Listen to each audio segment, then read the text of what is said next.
Hello everyone, how are you? Can you hear me? Great. Okay, so today we have our second review because next lecture is our midterm. So remember the midterm will be exactly at the same time of our class. So Wednesday 3 to 4, and we will have a second time slot for the people that is on a different time zone. So yeah, so if you're one of those people, please send me an email to confirm. I think I'm already posted something on Piazza. So yes, please do that. Okay, so give me a second. Let me start the presentation. Okay, good. So 48 people today, which is good. And again, remember today the goal is basically to hopefully answer all your questions. So we might take more than 1 hour. Okay, so the first topic, and sorry again, remember again that the second midterm is not cumulative, right? So we only have on this midterm we will only have content basically after the the thing that we saw after the second midterm, sorry, the first midterm, and until I think until anti-aliasing, right? Okay, so the first thing that we saw after the midterm, the first midterm was clipping, okay? And you already also like play with this, with equations and with the math of this in your theory assignment 3, right? So clipping is very simple, happens in the normalized device coordinates. This is the first thing you need to understand, right? So it doesn't happen when we have the frustum, right? So we first take the frustum, we apply a perspective matrix, and basically we wrap everything into this small cube. Once it is everything in this small cube, we perform the clipping, right? So basically the objective of clipping is to find either entire triangles or portions of triangles that are basically outside our view, outside this volume, this tiny volume, and basically discard geometry.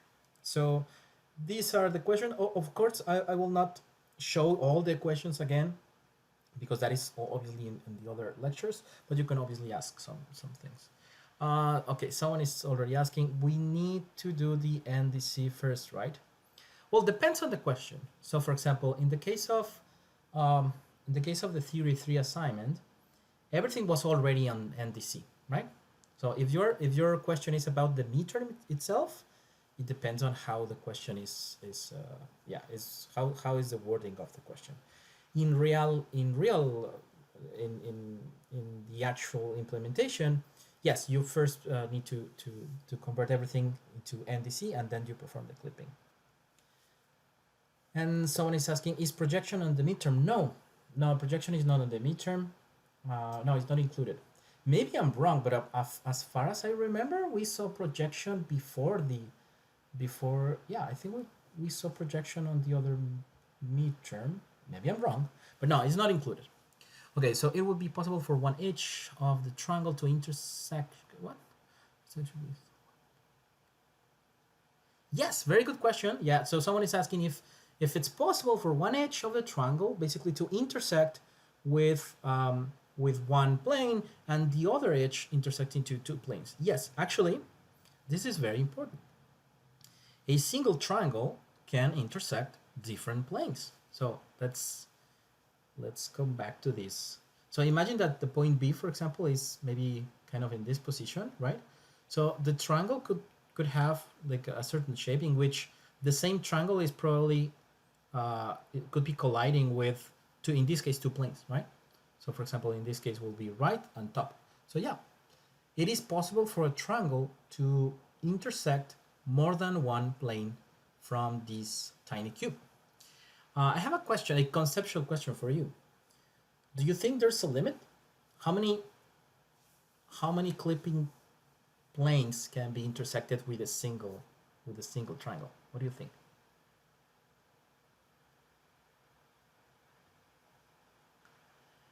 Okay, someone is saying maximum 3. maximum 4. It's tricky, right? It's a tricky question. Depends on the triangle size, of course. It depends on the triangle size. So imagine that the triangle is very, very large. So in the end, it's almost as asking if a plane, right? Because if the triangle is very large, it's basically a plane, right? Or like locally speaking, we can consider that as a plane. So the question is, okay, can a plane intersect how many? Yeah. Okay, and someone already answered 6. Yes, that's correct. It's probably hard to see this, but yeah, it is 6. Actually, I included this question on the midterm, but then I think, oh, I think this is too tricky for the midterm, so I remove it. But yeah, I had this question on the midterm, but it is important, but because you need to understand that it's not only like, oh yeah, I mean, if I have a triangle that is kind of like intersecting this cube, I will only have an intersection with a single plane. No, it could be even to 6 planes, right? A very large triangle, depending on exactly how it is rotated, it could intersect the 6 planes. And by the way, do you want to see it geometrically? You want to like see an example of it, or do you understand? Great. Yes. Okay. Let me show you an example, because this type of things are hard to imagine sometimes, and yeah, and there's yeah, for some people also, some people is maybe easier to understand certain concepts or to imagine certain concepts, but sometimes for other people is a bit harder to imagine things in 3D. So give me a second, I'm doing something here in 3 Max to very quickly. So yeah, I in the end, yes, I was originally including this question on the midterm, but I thought it was probably too tricky. Give me a second, I'm doing something here.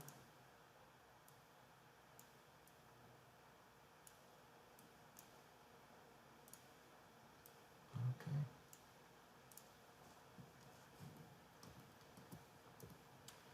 Okay, so we have a box here. I mean, I didn't created this box with the exact, right, with the exact size for the NDC. It's just a box, right? It's basically the same.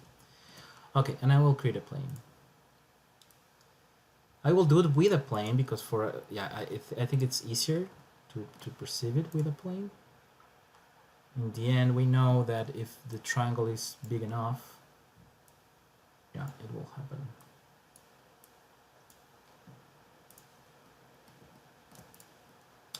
Okay, so I will put this guy in the middle. I'll move it like this. Okay, and let me think. How can I put this guy to actually... So for example, in this case, we are intersecting 4 planes, right? Again, I'm talking about a plane, but if the triangle is big enough, locally is basically the same. So let's do something. I will rotate this guy 45 degrees, right? And then I will rotate this guy locally. Yeah. Yeah, I think this is good. This could be a solution. Yeah, so look at this. How many clipping planes we are intersecting, right? Every clipping plane, right? So we have 1, 2, 3 on top. 1, 2, 3. So it is possible for a plane to intersect the entire cube. It means that it is obviously also possible for a triangle to intersect the entire cube. So yeah, the maximum number of planes that can be intersected is actually 6. Give me a second because I need to open the controllers again. Where's the chat?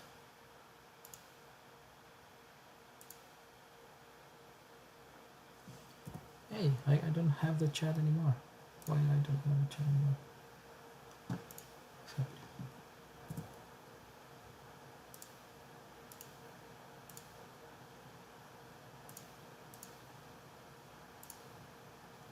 what is it?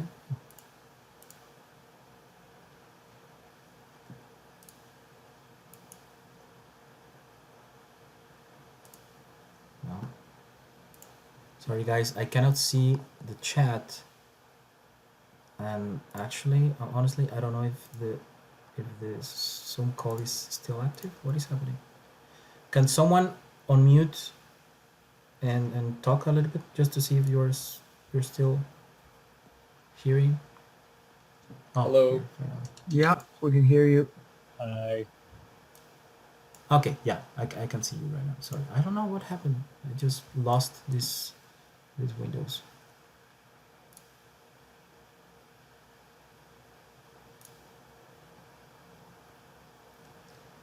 Okay, give me a sec. Okay, so let me come back again. Okay, yeah. So it is clear that it can intersect with 6. I think so, right? Okay, and someone is saying, give me a second. What if the plane goes exactly through an edge? Do you mean if the plane is exactly the same as a clipping plane? Is that what you're asking? So that also can happen, right? I mean, it's very rare, but it also can happen that the triangle, that one of these triangles, for example, is that one of these triangles could be aligned. I mean, if it's exactly aligned with the near or far plane, it's not a problem, right? You can just have like a threshold that if it's too close, yeah, eventually you will decide if it's inside or outside. But for example, if a triangle is, if the plane, right, from the triangle is basically aligned with, for example, the right plane or the top plane or any of those planes, yeah, I think because we are also like checking the normal, that those triangles will be probably yeah, deleted. Or again, it depends on the, if they're like sufficiently inside or not. If it's exactly on the plane, depends on your implementation. You could consider them outside or inside. Okay. Okay, that is, someone is asking what if the triangle is defined as being exactly one of the clipping planes. I'm already said that. If it's exactly one of the clipping planes, depends on your implementation. You will maybe consider that it's outside or inside, depending. I thought the triangles were scaled to the clipping space. It is still possible to have a triangle big enough to pass through all the planes? Oh, okay, very good question, Gloria. Okay, the thing is, these triangles are already scaled. So the thing that I'm drawing here, these are already scaled, right? So originally everything is world coordinates, right? And then we basically transform everything to the camera coordinates, and we have the frustum, right? When we perform the perspective transformation, right, we basically wrap the entire world in this small cube. It means that you're totally correct. We are also like scaling, right, the triangles, and everything will be different, right? But imagine this. Imagine that you have a super large triangle that you are. Imagine that we are before the NDC, right? We are still in the frustum, right? And you have a super large triangle that is way bigger than the frustum, right? And whose plane is actually intersecting, let's say, 6 planes from the frustum, right? When you apply the transformation matrix, that triangle would get smaller, but with respect to the cube, it will still be huge and it will still cutting those planes, right? So yeah, it is possible to have a triangle that that big. It's probably not very common because usually we don't have. I mean, that will be a I don't know, a super low poly model, or maybe that happens, for example, when you are that happens when you have a 3D model and you are making like a huge zoom, right? And that could happen, right? Right, you're, yeah, like zooming a lot, and now, yeah, basically the triangles are huge. But yeah, it is possible. Okay, let me see all other questions. Give me a second because you're writing a lot. Okay. Okay, how does triangulation work with multiple intersections? Very, very good question. So imagine,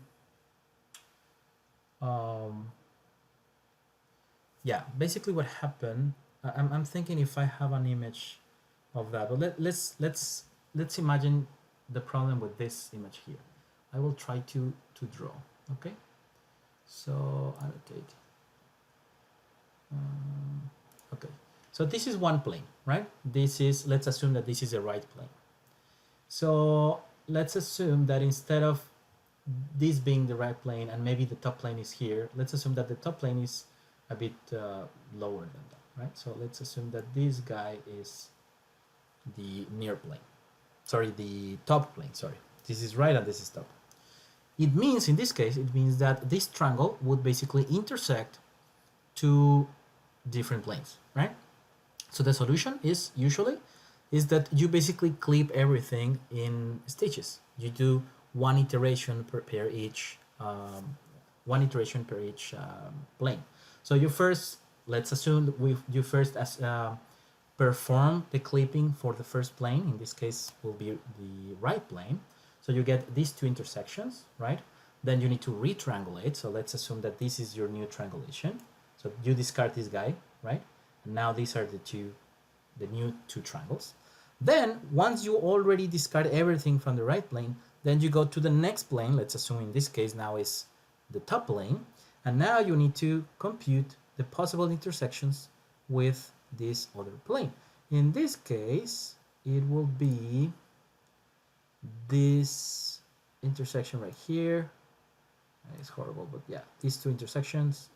Yeah, please imagine that these are red dots, right? And now you have these two intersections. Now this guy needs to be discarded, right? And then you need to retriangulate those. So then you retriangulate, and then, right, this will be basically your end result. So you will have, yeah, basically you had originally one single triangle. Now you have three triangles because you first clip the right plane and then you clip the top plane. Is that clear?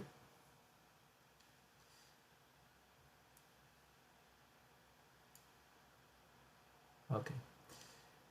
And someone is asking, if the triangle is so large, like the example just showed, that is not the edge, but the triangle's area that intersects with planes. So do we clip off the entire triangle? Well, it's not. The thing is, give me a second. Okay. The thing is, if we come back here, imagine that. Oh, sorry. I think I need to erase the. Give me a sec. Because I cannot.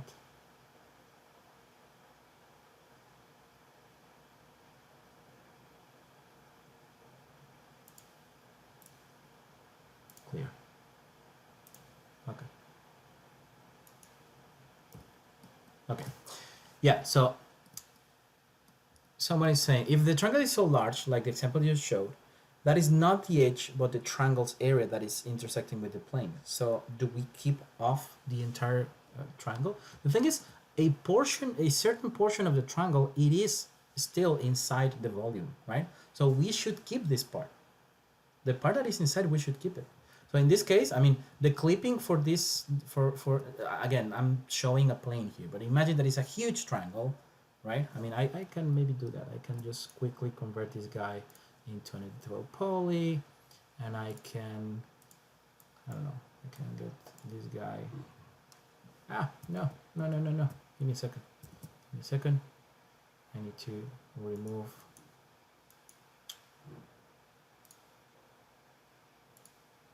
Then I will get this guy and this guy, and I will connect those guys, and then I erase this guy, and now I have a triangle. Okay, And now I can move this one. So I will move it locally to create a huge triangle. Yes. Now this is a triangle, which is huge, right? And that is intersecting this clipping plane, this cube, sorry, in 6 clipping planes. The thing is, we cannot just remove the entire triangle because there's a portion of the triangle that is inside. So you basically will need to clip the triangle one by one, right? For every clipping plane, one by one, until you basically get this shape right here, right? A retriangulated version of the shape. That is basically the portion that is inside, right? Yeah, so it will be incorrect to say that just because it's huge, we just need to, yeah, we just need to get rid of. That will be incorrect.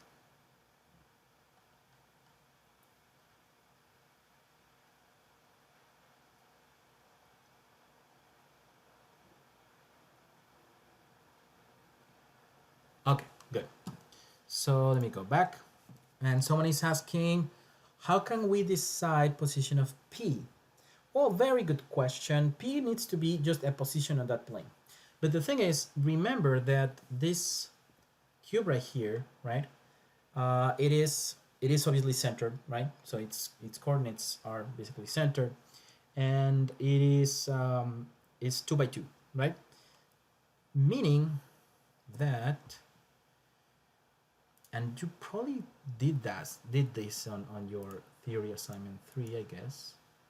You should have done that. Sorry, I will just erase this guy. I will make this guy, actually, yeah, 2 by 2 by 2, and I will center the object.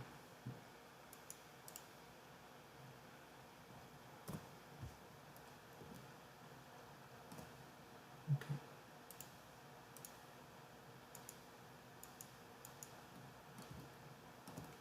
It will be not exactly as I'm showing here, because remember that the NDC has the Z axis is flipped, right? But yeah, but imagine that this is an NDC and we have X, Y, Z, right? So let's assume for a moment that this plane is the right plane, right? The one that is aligned with the X. So what will be the normal of that plane? Will be -1, 0, 0. You agree? Because it's basically, yeah, it's basically the opposite for the x-axis, right? And what could be the point P? Well, because everything is basically centered, right? Point P could be 1, right? 0, 0. And that's it, right? It's super easy. That's why we actually convert everything to NDC, because in the end, the clipping computation is way faster, right? I mean, even just computing if something is outside, right? If the coordinates is, if one of the coordinates is more than 1, you know that is somehow right to basically the other side of the plane, and that's it, because this guy is basically 2 by 2, right? That's why it's easier, right? Okay, someone was asking how many Delaunay circles do we need for this case? What do you mean? Do you mean for the case in which we had this, we were supposedly clipping this guy with 2 planes?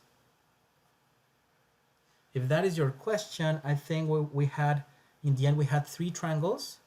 And, well, Delaunay triangulation means that every triangle has a circumcircle. Right? So yeah, 3. If you have 3 triangles, you need 3 circles, basically.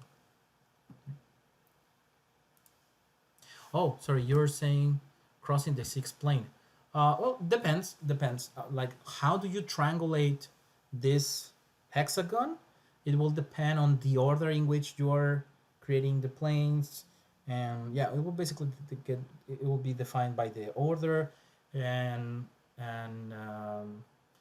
yeah, just the order, right? You basically need to just triangulate an hexagon, right? But yeah, it will basically, depending on the order in which you're basically clipping everything, right? Okay, So after clipping, right, after you done any clipping, you need to retriangulate. And we said, okay, what is the best way to do it? Sometimes we use the shortest edge, and but the thing is, there's something that I don't want you to get confused. A Delaunay triangulation is not exactly, sorry, choosing the shortest edge will not necessarily give you the Delaunay triangulation. So shortest edge is just like a quick, it's like a very quick option that usually works and usually will give you a Delaunay triangulation, but it's not exactly, yeah, we don't always use the shortest edge.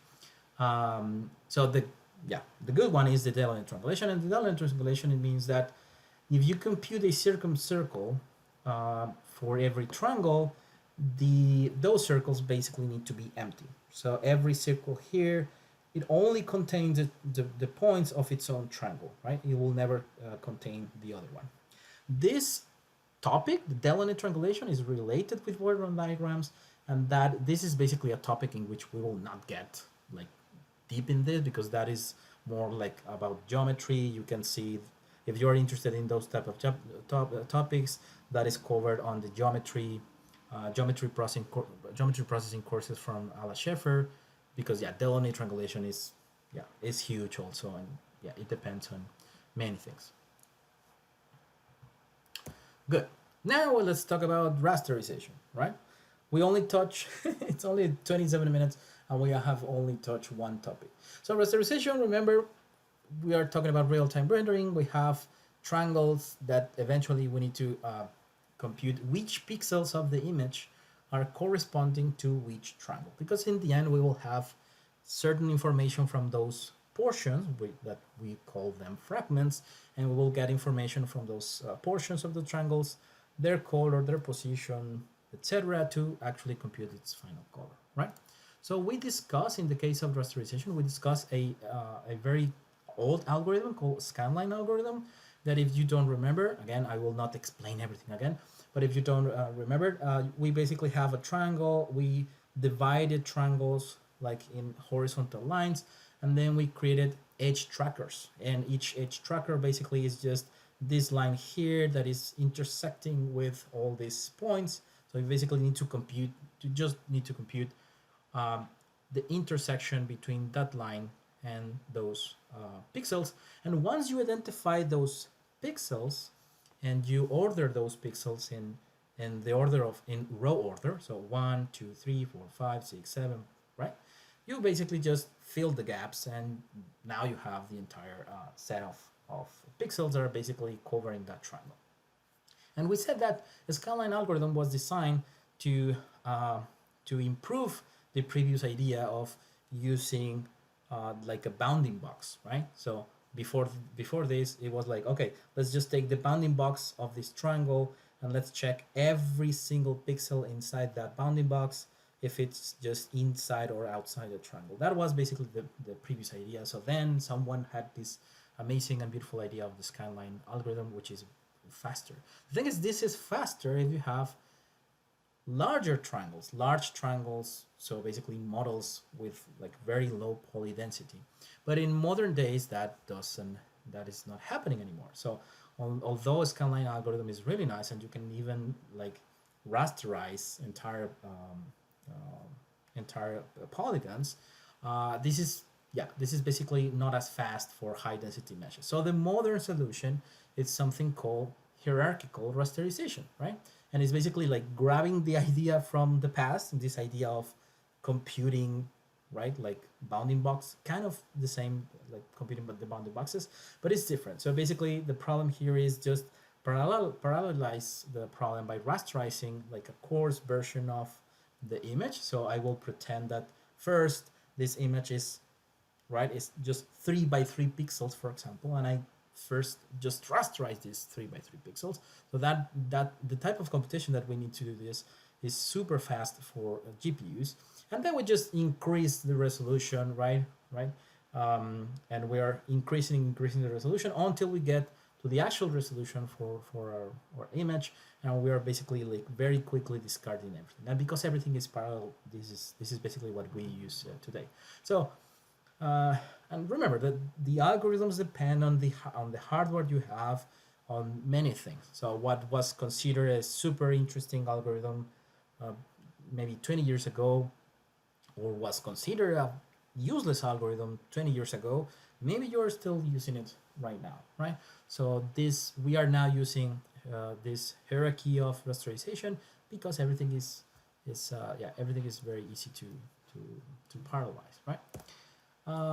Okay, so now once you have that, once you have identified which pixels correspond to which triangles, now for every pixel you need to compute the interpolated values, right? So for the first triangle here, this triangle has D, E, and F, these 3 points right here, and every point has its own normal or color or texture coordinate or everything.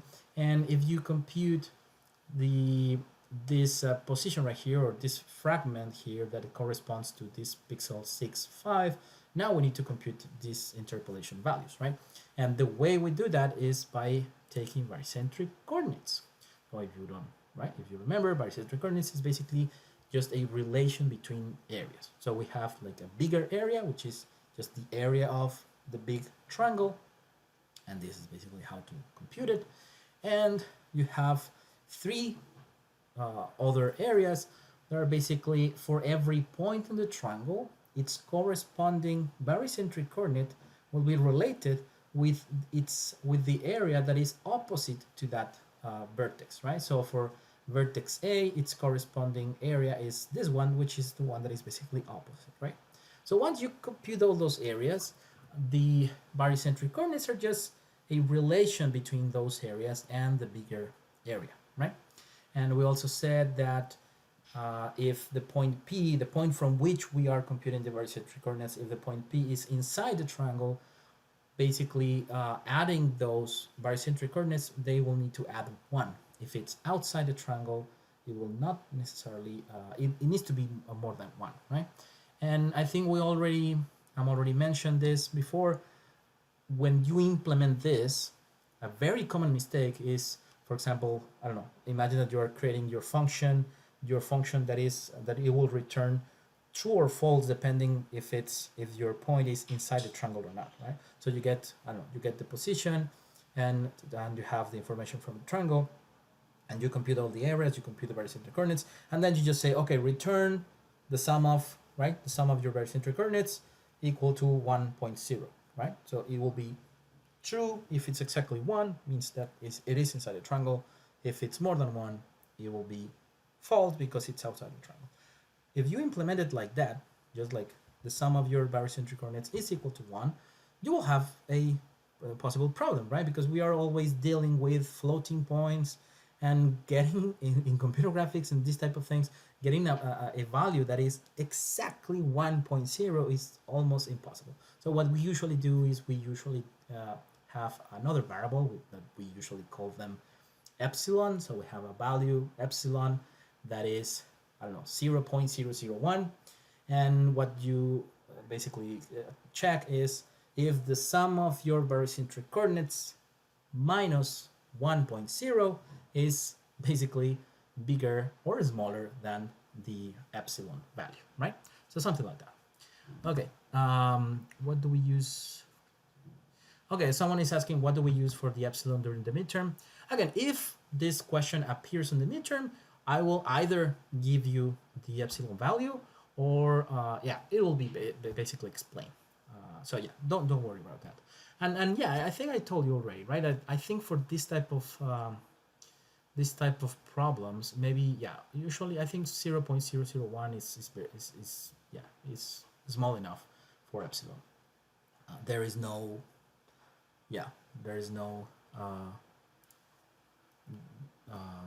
like consensus of what the epsilon should we use, at least as far as I understand. Okay, and if you do this, for example, for the colors of these vertices, and you basically repeat for every possible pixel that is covered by this triangle, you will end up with something like this, right? So depending on how, basically on the position of each pixel and which, and the distance from that pixel to the colors red, green, and blue, you will have either more contribution of green or more contribution of blue or more contribution of red, and yeah, basically the contribution of colors will depend on these coordinates, right? So barycentric coordinates are very interesting. It's a very interesting and very easy tool in computer graphics.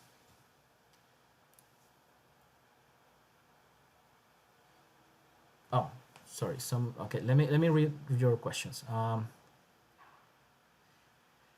And somebody is saying, I remember in the extra video you said there is no bad algorithm. Yes, of course. I mean, there is no bad algorithms. Well, there are a couple of algorithms that they are maybe bad, but in general, yeah. If an algorithm was useful sometime, it might return. So why does the order of the vertices matter when you're computing barycentric? Okay. Good question. Very good question. Strictly speaking, the thing is, when you're computing barycentric coordinates, you're only computing areas, right? So it doesn't matter actually. It doesn't matter the order the order of, if you're either like using ABC or CBA, because you're computing because you're computing areas, I think it doesn't matter. However, in computer graphics, there is a convention for defining triangles in 3D, right? How do we define triangles, and how do we define which is basically the correct direction of that plane, of the plane from the triangle? And that is, the convention for triangles is using the right hand rule. So remember, a lot of things in computer graphics, they're either use right hand or left hand, and for some things there is no convention, right? There are a lot of things in which they're just switching back and forth. For example, if you check how the axes from the NDC in WebGL are defined, NDC is actually is not right-handed, right? NDC is left-handed. Why they choose doing that? Why they choose to basically flip z-axis? In my own opinion, I think you could not necessarily flip the z-axis and it will not be as problematic, but they just do that. I mean, and sometimes, I mean, DirectX uses one option and OpenGL uses a different option. So different companies, sometimes they don't agree. But something in which almost everybody agrees in computer graphics is how do you define triangles, okay? So we always need to read triangles in basically counterclockwise order. So in this case, it will be A, B, C, because that is complying with the right hand rule. It means that when you're computing the normal of this, if you're taking, for example, computing the normal of this guy, and you will take the vector AB cross AC, right? But specifically for barycentric coordinates, I think it doesn't matter. Yeah. Okay. Yeah, and someone is saying, as long as you're consistent, yes. Again, of course, if you are implementing your own stuff, if you implement your own system, and you somehow say, oh, I don't care about the convention from WebGL, I will create my own convention. Yeah, as long as your entire code is consistent, that is perfectly fine. Good. So then we talk about how the light is basically hitting on a surface, and how we, at least in real-time rendering, how we can fake the effect that light has on different materials. And so those are basically called shaders, right? So shaders are these tiny programs that we use to define how the light is looking, right? And depending on how is in real life, how the surface is at like microscopic level, is the way the light is reflected, right? So if something is it has a very rough surface, right? You have like these micro facets that are going to in different directions. The light will be basically scattered in different directions. If the object is a bit more polished, the light will tend to be reflected in the same direction, right? So that is basically, that is basically what we fake or we are trying to mimic with shaders. And we also discussed about Lambertian surfaces, which they are also called diffuse surfaces. So remember, a diffuse surface is the same as Lambertian surface, and those type of surfaces are the ones that basically they appear brighter when light hits them from above. So if the light is hitting the object exactly on the opposite direction from the normal, the amount of lights that are reflected will be more, right? Because you have less area, right? And everything will be reflected from the less area. Than if the light is basically hitting from a different angle. Basically, the same amount of photons are just spread into a larger area. So the amount of reflection, right? The amount of reflected light will be less. So those are Lambertian surfaces. But yeah, by the way, there is no there. Yeah, basically, a perfect Lambertian surface is they don't exist in real life. By the way, this is just like a theoretical model that it was created based on certain observations. I will probably tell you about the story, maybe in a lecture later. But basically, it was a guy that I was taking photographs for small spheres, and he was like measuring how much light was reflected, and he created this model, right? That is basically like getting very close to reality. But in reality, there are no Lambertian surfaces. Like perfect Lambertian just doesn't exist. I think that the material that is probably a bit closer to a perfect Lambertian surface, it's is something called prime painting. I don't know if you noticed, but when someone, for example, is like when they are painting a new car, right?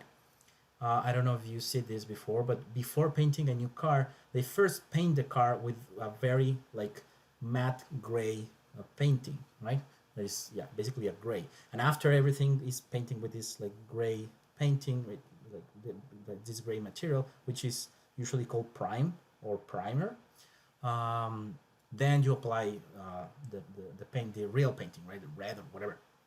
That material in particular is one of the closest to a perfect Lambertian surface. And actually, that is why you use it as a base for your super reflective painting, right? Because the car paint is actually a little bit of transparent. So if you apply just on top of the metal, you could have a kind of like weird effects, right? In real life in your car, the car color will sometimes like look a bit weird because you don't have like a primer base. So that's why we apply primer before painting a car, because the primer gets you this almost perfect Lambertian behavior for the light. Okay, so I'm now teaching how to paint cars. Okay, then we said that there are different types of shaders, right? So, but one type of shader is just flat shading. We just compute the same color for all the fragments for a single triangle, and we are just using the same normal, right? So there is no interpolation in flat shading, and looks horrible, right? Unless you're doing something like Minecraft or something like that. And there's this other type called Gouraud shading, which is like Gouraud shading is strictly speaking, it's not a type of shader, but more like a strategic, like a strategy, like a shader strategy. So it is a shader strategy in which it doesn't matter which formula are you using to compute your light, you're computing your light in the vertex shader, and then, right, so you get the color on the vertex shader, and then you just send an interpolated value to your fragment shader. So this is basically the effect. We already talked about this. Is horrible because you lose specular areas. I think we already discussed that. And there's this other strategy, which is basically using the fragment shader to compute the color not in the vertex shader but in the fragment shader. So instead of computing the color in the vertex shader and interpolate the final color, In this case, you interpolate the normals and color and I don't know, material color and all those, right? If all that information, and you compute the final color in the fragment shader. And this obviously looks better. So we can see here that this shiny spot here, this specular spot, is basically lost in the Gouraud shader. And it is lost because the way Gouraud shader works, right? Because we are only computing at vertex level, and at this vertex in particular, we are losing the shiniest part, right? Because the shiniest part is not exactly on this vertex, it's a bit more in this position, which is basically inside this vertex, right? So in Gouraud shading, we lost a lot of information. This option is obviously better. And the standard model for this type of shaders, again, shaders in real-time rendering, right? We basically have different components. We have the ambient color, the diffuse color, and specular color. The ambient color is how your object looks with light coming from everywhere, but it's a fake effect. And then there's the diffuse component, right? We already talked about this. This is basically the diffuse or the Lambertian component. And there's the specular, right? And you just sum everything and you get your Phong shading. We also discussed that there are different shaders, right? But the most known probably are Phong shader versus Blinn, and Blinn is almost the same. They look almost exactly the same. The only difference is that Blinn is just a bit less expensive because you're getting rid of one dot product instead of computing the reflection vector, which needs a dot product. You compute the half vector, and yeah, basically your formulas are just different. And Jim Blinn discovered that this formulation is very close to Phong strategy, right? It's just a bit cheaper. Right now right now the difference between this dot product and not having this dot product is probably unnoticeable. But at the time Jim Blinn created this algorithm, it was a huge difference, right? Okay, some says for half vector you don't need a division of 2. That is true. Half vector. Well, that is true, of course. If you just add the two vectors, you will get. The thing is, it will be larger, right? So, but you need to take the dot product because you need to take the product from the half vector to the normal, right? So, question for you: when you're getting this dot product, do you need for those to be normalized? What do you think? Conceptually speaking, what are we measuring here? The projection or the angle? The angle. Good, Tommy, thanks. So when we use a dot product to measure angle, do we need to normalize those vectors? Yes. Yes, exactly. So they need to be normalized, right? So if you don't divide it by 2, then half vector will not be normalized, right? So yeah, this result could be weird. Yeah. Tell me if I am wrong, but I think it should be, right? It should be because otherwise it will not be normalized. If you don't want to divide it by 2, you can normalize it also, right? If you want. And someone is saying because the TA says you don't need to. Well, again, if you don't divide it by 2 and you normalize the half vector, then you're okay, right? Let me think about it. If it's let's suppose that it's not normalized. So if it's not normalized, nor the dot product will.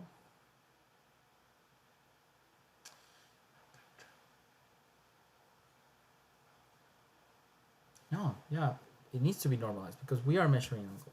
Yeah. Okay, so someone is saying, what is the difference between normalized? Oh, sorry. And yes, what is the difference between normalize L plus B and L plus B divided by 2? They are the same, right? Yes. What will be the happen? Yes, exactly now. Yeah, I think we agree, right?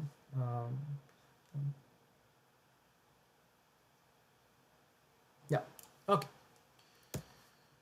Okay, and this is basically the example of the basic Phong code. And I think on our previous lecture, I also comment about this, right? That the ambient color could be just the, I mean, this variable, but that depends on how you conceptually define the ambient color. So if ambient color is defined globally as the color of the ambient light, it means that you also need to multiply your ambient color, the color of the ambient light, times the material color, right? Otherwise, yeah, your object could look weird. On the example that we saw, this example right here from Elliot Jacobson, he's defining the ambient color as the shadow color of its material. So it's a local property for the material. Okay, and someone has a question. Give me a second. Yes, Mark. Oh, give me Okay, a second yes, because I can't hear yes, you. right. Just going back I to can't hear you. temporarily to the normalized device coordinates. Sorry. I was not hearing you correctly. My volume was yes. Can you repeat? Sorry. Sure, sure. Just going back temporarily to the normalized device coordinates topic.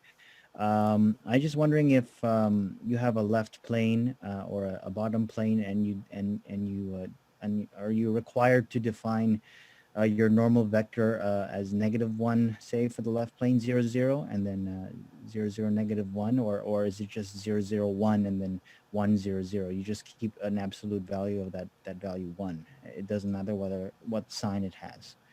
So sorry. I got lost in your question. Are we talking about this Blinn and Phong? No, way back. Yeah, I had a question from way earlier about normalized device coordinates. Went with the Oh, with the okay, unders- cool. You're talking about the normals of the clipping planes. Yes, the clipping Okay, planes, so exactly. okay, sorry. Can you repeat again? Yep. Yeah, so basically when you have that leftmost plane, does it matter whether you have a sign on the vector for the normal? Like, Oh, say okay, if you good put that, question. Yes. Okay. Again, the thing is, you just need to be consistent. Very good question, actually. This is that is one of the things that, uh, as far as I understand, there is a consensus in how do you determine the normals of this small cube of the NDC cube, right? So as far as I remember, there is a consensus that the normals of those planes are basically pointing inside the cube, right? hmm However, again, if you create your entire code, right? You create a new a code from your own. You could define those normals to just pointing outside, right? If your yeah, math is if everything is consistent and you know that you are basically pointing out and you're taking right and you're considering that outside is on the direction of the normal and inside is in the opposite direction of the normal, that's perfectly fine, right?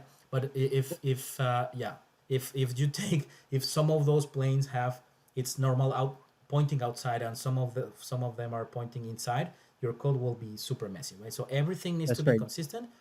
And yes, and I think as far as I remember, in that topic in particular, there is the consensus that the normals are pointing inside the cube.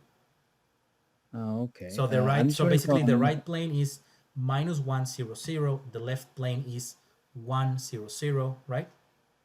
mhm. And Okay, so that's from a mathematical standpoint. Then, if you are clipping, for the purposes of our course, do you multiply, say, a point or a vector that we're using by the signed version of the vector of the normal, or do we not? no, yeah, Okay, yeah, okay, all right. yeah. Thanks. You're welcome. Okay, so okay, so let's continue. So again, this was the basic Phong. And okay, then we talk about types of lights, right? So we said that there are three types of lights in computer graphics, or three main types of lights in computer graphics, which are basically the directional ones that are defined by direction only. And in these cases, the the light beams will be parallel, right? So, because they are coming from if we are basically we use directional lights to mimic the sun, right? So the sun, it is a point light, but is huge compared to our size, and it's also very far. So in practical, yeah, basically the light beams from the sun are basically parallel. So that is considered a directional light and is defined by direction only. And in this case, all fragments will use basically the same light vector, right? Because if everything is parallel, if every ray is parallel, for every fragment here, the light vector will be a single value that can be, for example, sent as a uniform value. But we have two other types of lights, the point and the spotlight. So the point light is defined by location. In this case, the light is coming from a single point, which means that the light beams or the light rays, sorry, they're not parallel, right? They're basically coming from the same point. So that's why also the shadows will increase its size depending on distance between the object and the light, right? And so they are basically defined by location. In the case of spotlights, it's very similar to a point light. It's basically spotlights are like a sub category from point lights, because it's basically a point light that could be like covered by a tiny cone, right? So this is what usually happens in your house if you have like a lamp, right, or a desk lamp. Is basically a spotlight, because this object that is covering your light bulb will basically create like a cone of light. And those are basically defined by location, direction, but also by the angle of that cone. And in those cases, in these two cases, each fragment will have a different light vector, because this point right here in this surface, it has a different light vector, right, than this point right here that it has a different light vector. So the light vectors are basically local for each fragment in the case of this type of lights. In the case of directional lights, is basically like a global variable, right? And but then I have a question for you. What about area lights? Do you think area lights are a new type of light, or what do you think about that?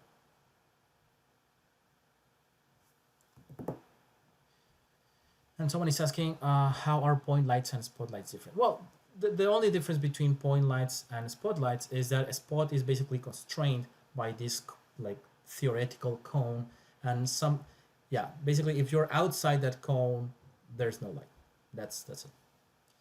And someone is saying area light is just directional light with masking. That is interesting. Directional light with masking. Okay, if you're right, if you're saying directional light, it means that if you're right, the light rays coming from the area light should be parallel, because you're saying that is directional, right? So analyze this picture. That's why I created this new picture. See how the shadows of these objects are created. What do you think about that? Seeing these shadows, do you think the light beams are parallel?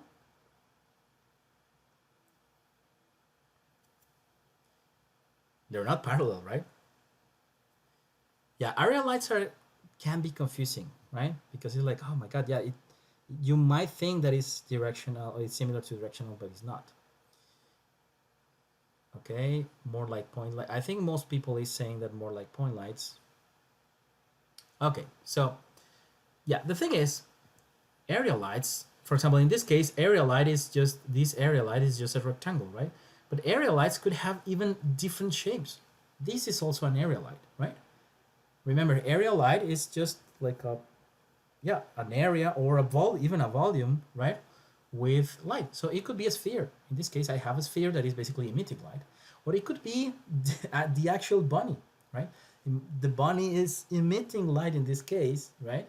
And this is also an area light, and we have these beautiful area shadows, right, that we discussed. We know that when we have area lights, we have area shadows, right? That they're basically, they have harder edge when they're closer to the object, and area shadows will get blurred, right, when they're basically away from the object, and basically depending on its distance from the camera.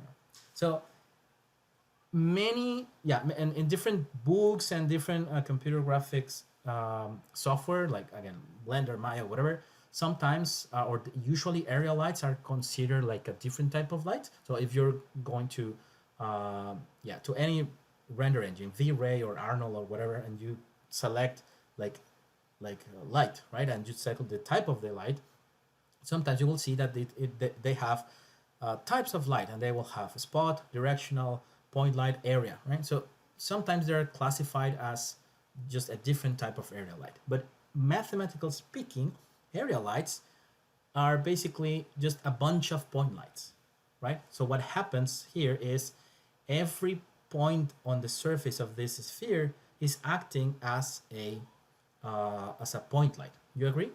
Because basically, because this surface is basically emitting light, the light is emitting everywhere, right? So points, rays are basically coming from everywhere. So yeah, they're basically, yeah, they're more like point lights, just an infinite number of point lights surrounding a specific, or yeah, or basically, so yeah, surrounding a specific surface, but not directional lights. But yeah, they can be confusing sometimes. Yeah, so the bunny is incandescent. Yeah. Okay, so let's now talk about types of shadows. So we know that shadows are different depending on the type of light. So we have directional lights, point lights, and area lights. I am using area lights as a type of light here. And so we have different types of shadows, directional, points, or area shadows, right? So in the case of directional light, because the light rays are parallel, the shadow will never grow with respect to its distance, right? And this is if you go outside and if it's sunny outside and you would see a light post, for example, you will see that basically, yeah, the shadow never grows. It can grow. I mean, if you're in the sunset, for example, and the sun is very close to the horizon, the shadow will grow in that direction, right? But it will not spread, right? Because the rays are basically parallel, right?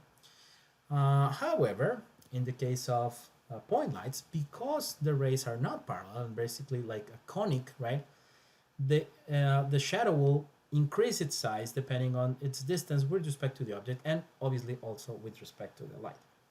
And we had the area light shadows. We already explained that, and I show you when we had the lecture. I show you what's the actual explanation of this, because area lights are like having an infinite number of points light, and basically light is coming everywhere. You have this effect that area shadows are basically darker closer to the object, and they start to get diffuse. And we have this thing of umbra and penumbra things, right? So umbra is the part that is darker. So this part right here is the umbra, and penumbra is basically this area right here. That is the part that is still a shadow, but is like diffuse area, right? So yeah, those are basically these different types of shadows. And we also discuss of different types of shadows, but depending on the algorithm. So it's like, okay, how do we actually compute these different shadows? So we discuss ray traced shadows and shadow maps. As the name says, ray traced shadows are usually computed when you are doing ray trace rendering, right? And shadow maps is what we usually do when we are talking about real-time renderings, right? So if we are talking about DirectX and WebGL or OpenGL or 3.js, what we usually have is shadow maps. And unless you're using RTX, right, you know that there is it's also possible to compute ray tracing in real time using, for example, RTX technology. I will talk about that later. But if you're not using ray trace, basically what you have is basically shadow maps. So ray trace, you throw a ray from your camera to every surface in your scene, and from those points you throw a secondary ray, right, in the same direction of the light, and if that ray hits something, it means that you're blocked, and it means that you're under shadow. If you're talking about shadow maps, we need to perform two passes, right? So we first need to get a render from that object from the same position of the camera, so from the same position of the light, right? So we're basically treating the light as if it was a camera, and we get the depth map, right? So then when we are computing, for example, a fragment on the floor, we get the fragment and we get its position in space, right? So having its position in space, we can compute the corresponding depth pixel on this depth map, right? So let's assume that I'm checking this fragment here, and that fragment is corresponding, from this point of view, is corresponding to this guy right here, right? So basically this pixel right here. So once I have that, I compute now the distance from that portion of the floor to the light. And if that distance is larger than the distance that is stored in the depth map, which in this case it is, it means that there's something that is closer to the light than that fragment in particular, which means that something is basically blocking this guy and you are basically under shadow. And remember, the way we usually deal with the final color when you're when you know, for example, that you're in the shadow, is that we usually drop the specular and diffuse component, right? So we have ambient, diffuse, and specular. If you're under shadow, what we usually do is just shadow and sorry, diffuse and specular will go to 0, and we only get the ambient, right? Okay, and someone is asking, ray trace is real and shadow map is fake? That's some way to see it, yes, because yeah, I mean, shadow maps are definitely fake. I mean, it is a very nice idea and it works pretty well, and the shape you can get from shadow maps is actually very, very good. However, geometrically speaking, yes, ray trace shadows are way more way more realistic in geometric speaking. The problem with geometric shadows, sorry, with the ray trace shadows is if we are only like computing like this, if we are computing a single secondary ray to a single point for this light here, right here, it's we will assume that this light source is an infinitesimal small point, which never happens in real life, right? So the thing is, every shadow in real life is an area shadow. Even the rays, even the shadows, like coming from, like if you go outside in a sunny day, even in a sunny day, you will see that shadows are not completely hard, right? They have a little bit of blurry effect, right? Because yeah, the sun is not a single point. So geometrically speaking, ray trace shadows are perfect, but it's not that they are like real, like super realistic, right? The more realistic are the ones coming from area shadows, right? Okay. Then, okay, someone is asking, do we also need an epsilon when comparing the distance to the light source and the distance to the depth map? No, I don't think so, because in this case you're basically computing to this. Let me think about it.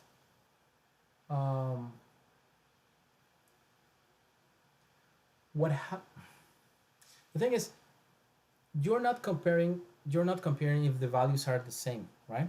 You're comparing if the distance, give me a second, you're comparing if the distance that you get from the floor is larger or smaller than the one that is stored on the depth map, right? So no, I don't think here you need an epsilon, right? No, like, yeah, because your comparison here is just if it's greater than, right? So the problem, whenever you basically when you need epsilon in computer graphics is when you want to compare values that are coming from dot products or normalized values, or things regarding vectors and using floating numbers and things like that. When you want to compare those with equal to a specific number, right? So if, I don't know, these numbers are equal to 5.0, these numbers are equal to 1.0, in those cases is the type of cases in which you will probably have a problem, right? Because the numbers will probably never be exactly 1.0 or exactly 5.0, right? Depending on what are you measuring. But no, in this case, no, you don't need an epsilon, because you're just deciding if a value is larger than other value. We discussed use of textures. Textures in the end is just it's just a way in which you can send more information to your vertex, and because you're obviously, you will also interpolate values, You just it's a way to send information to your fragment. That is basically what a texture is. It's just a computational tool to send information to fragments.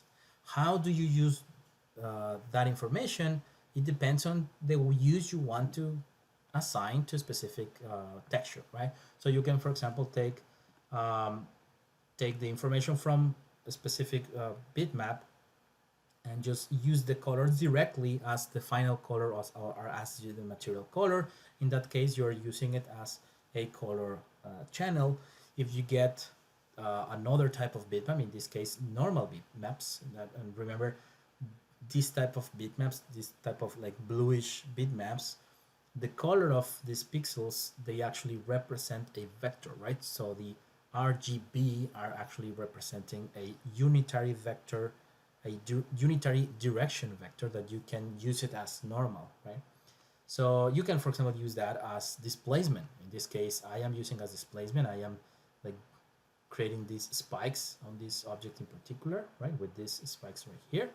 But again, it depends on how do you use it. If I get exactly this texture and I just apply it in my fragment shader as the final color of my material, I will not get these spikes. I will just get a bluish steam for my object right here, right? So it just depends on how do you use it, right? Someone is asking, do you just recalculate normal using the displacement PNG? Yes, yes, exactly. Uh, Basically, just you replace your actual normal with the normal that you're reading from your texture. So that is basically what you do. And if we are talking about displacement, because remember there are two types of thing, two ways of doing this. One is if you're using as a bump map. So if you only replace the normal, your original normal with the normal that you're reading from a file, that will be just a bump mapping, right? So it will, the surface will look like it has a certain texture or a certain, certain displacement, but the displacement will not be real, right? The actual displacement that I'm showing here needs to retriangulate, right? It needs to tessellate the geometry. It needs to create a lot more triangles and then to move those triangles at vertex shader level, right? To actually create this new geometry. That is totally different, right? But the normals you use to, right, to basically to move those triangles are the normals that you're getting directly from this PNG file or bitmap or JPEG or whatever. So again, it's just information, right? Any texture I have, it's just information that I get to my fragment shader, and I can use it whatever, the way I want. So for example, here I'm taking this texture and I'm using it as an opacity channel. So the pixels that are white are they will be considered as 1.0 for the alpha channel, so they will be basically opaque, and everything that is black will be considered as transparent, right? So this is how it looks. This is exactly what you needed to do for um, your assignment, right? For this October scene that we had with the bunny and the leaves from the tree. That is basically what you needed to do. You had I gave you textures from these leaves, and you had a color texture and also an opacity map. So you could basically just grab that information in your Vertex Shader and saying, okay, if this color is white, my alpha value will be whatever. If the color is black, my alpha value will be whatever, right? And we can use, yeah, we can use it also for specular. We discuss other uses for textures.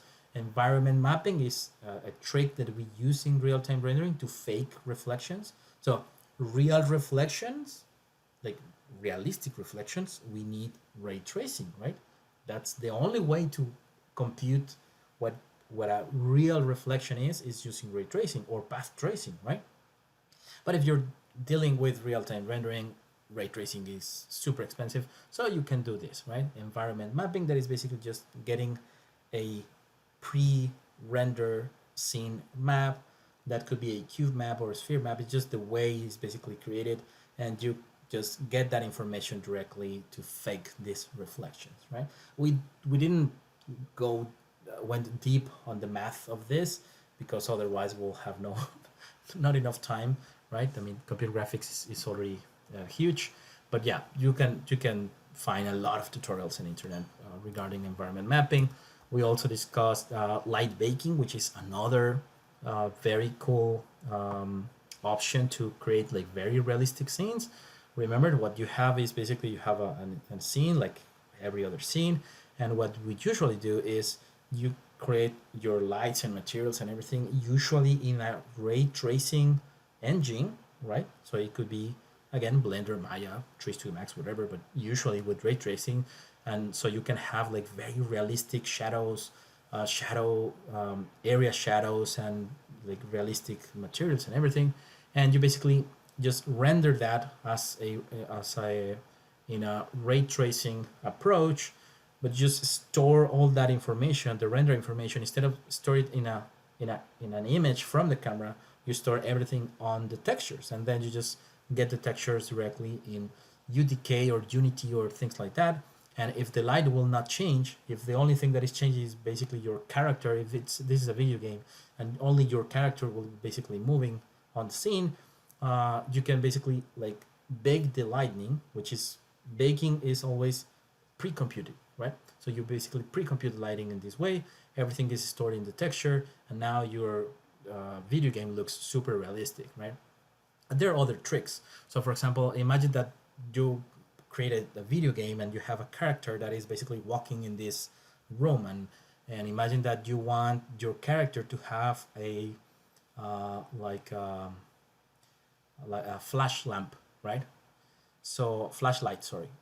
So if you want to do that, you will say, oh, no, it will not be possible, right? Because now this lamp, right, needs to basically shine on these objects right here, so the light will change, right? That is a trick that happened in a very old video game called Doom. I think it was Doom. Yes. And what they do is they basically had the light baked with this as this example, and what they were doing in real time is just modifying the the intensity value from the colors, from the colors of its texture, to mimic as you were like shining light on top of those. I will probably talk about that later, because yeah, otherwise we'll take. I mean, this will not. That example will not be on the midterm. So yeah, I will probably talk about that later. Okay, so we also talk about. Oh, so somebody's asking, is character moving equals camera moving? Yes, of course. If the character is moving, maybe your camera is moving. But again, light baking means that the render is not stored, the render is not created on images from the camera, but all that illumination, right? All the lighting information and material information is stored directly on the textures for every object, right? So it is camera independent. So you can move the camera. The only thing that it needs to happen is that the lights of the environment, they need to be fixed. So if the lights of the environment will be fixed or can be fixed, and the only thing that will move is your camera, you can use light baking. Okay, and we talk about types of textures. We have either bitmaps, that are basically predefined pixels, or we have procedural maps that are basically not created by a human, but created by equations, and those can be 2D or can also be 3D, known as volumetric or solid textures. It's already 1 hour and 19 minutes. Oh, we still have 34 people. That's very nice. Okay, and talking about texture coordinates, it's okay, cool. If I have a texture, it's just sending information to the fragment shader. But now is, how can I get that? It means that every vertex on your mesh needs to have a texture coordinates. It needs to be like geometrically related with a specific position in your 2D texture coordinates, right? In order to grab that information, right? So that is called texture coordinates. So how do we do that? So use we usually use barycentric coordinates. Basically, if you have for this triangle in particular, if you have its UV coordinates or texture coordinates in this texture right here, the way you compute the ones that are in the middle are basically using barycentric coordinates. And I created a new set of slides for this explanation, but because some people were asking on Piazza, and I think my previous slides were probably not as explanatory enough. So now I have this. So basically, let's assume this. Let's suppose that we have this triangle. We have the triangle ABC, and this triangle is in 3D, obviously, and we have the 3D coordinates for its vertices, right? So these are world coordinates, right? So these are the coordinates for A, B, and C. Good.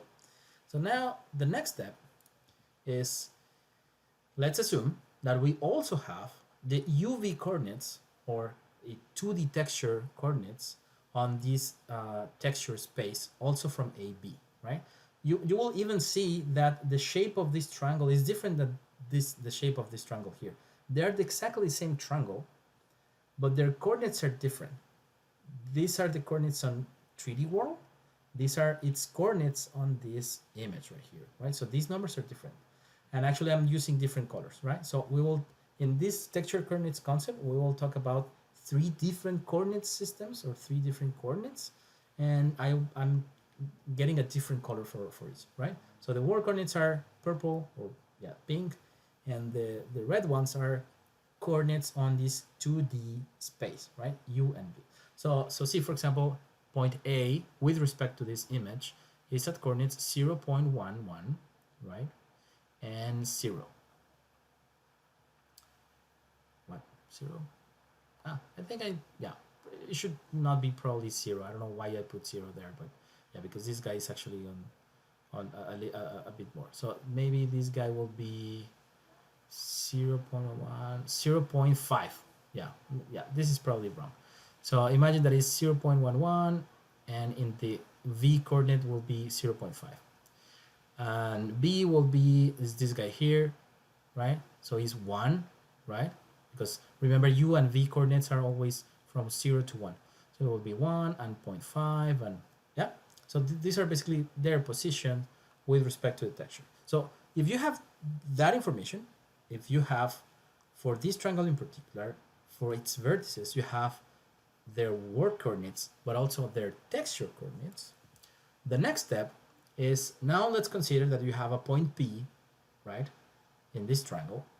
Point P in this case will be a fragment, right? It will be the coordinates of this of a fragment in this triangle right here. So for point P, you also have its world coordinates, right? So you have the world coordinates for A, B, and C, and you have also world coordinates for the point P. The thing is, what you now want to compute is what is the color for point P. For what is basically what is the corresponding pixel on this image for point P? That is the question, right? So we use barycentric coordinates. What we do is we take the world coordinates of P and the world coordinates of ABC in world coordinates, and we compute the barycentric coordinates. You know how to do this, right? We take the big area and then we take the smaller areas, right? So the alpha value here is basically this area, right? The opposite area, the area that is opposite to A divided by the larger area. We already discussed this. So you get the barycentric coordinates of P, alpha, beta, and gamma. And then, having those coordinates, you now multiply those barycentric coordinates, alpha, beta, and gamma, times the texture coordinates of ABC. So these are the texture coordinates of ABC. And again, don't forget that I have a problem here. I said 0 here, but it's not exactly 0. Sorry, 0. So this should be maybe 0.5 or something like that. But yeah, so these are basically the coordinates from the point A, the coordinates from the point B, right? The texture coordinates for the point C, and we are multiplying them by the barycentric coordinates of alpha, beta, and gamma from the point B in world coordinates, which basically means that it's like saying we want to position point P on this 2D space in the same position with respect to ABC, right? That it has in world coordinates. So once we have that, we have this multiplication. Then, after you perform that multiplication, what you end up is basically the texture coordinates of P. So the texture coordinates of P will be this guy right here, right? So as you can see, regardless the fact that the triangles have different orientation and even different size, the position of P with respect to A, B, and C is basically the same because we are using barycentric coordinates, right? To transfer, to basically create like a mapping between this position in word coordinates for P into this other position of P, but now in texture coordinates. So because now you have this position 0.49 and 0.55, but now in texture coordinates, you can get into that coordinate in particular and you get to a very specific pixel from which you just get the color, and now that's the color for the point P. And if you just keep doing that for every possible point inside this triangle, you get this. You repeat basically the process for all fragments and you get this, right? For every point inside this triangle, you get a mapping from its coordinates in 3D to its coordinates in texture space, right? Okay, let me see if you have questions. How do we know what the texture coordinates are? I will explain that. Yes, very good question. I will explain that because I said we have word coordinates and we have texture coordinates, and I haven't explained where do you get texture coordinates, right? Yes, that is a very good question, but I will explain. Okay. Okay, so I think it's just the word coordinates is different from the UV coordinates. It's not homogeneous. Correct me if I'm wrong. I don't understand your question. What do you mean that if it's not homogeneous? I don't understand the question. When I understand you don't use homogeneous coordinates unless doing frame-to-frame transformation. Yes, I don't understand that question. What some there's some another thing that happens here, but I don't want to talk about that right now because we are only this is a review, right? And we are focusing on things that could appear on the midterm. There's something called texture distortion, perspective distortion. I haven't talked about that. I will talk about that later on the lectures.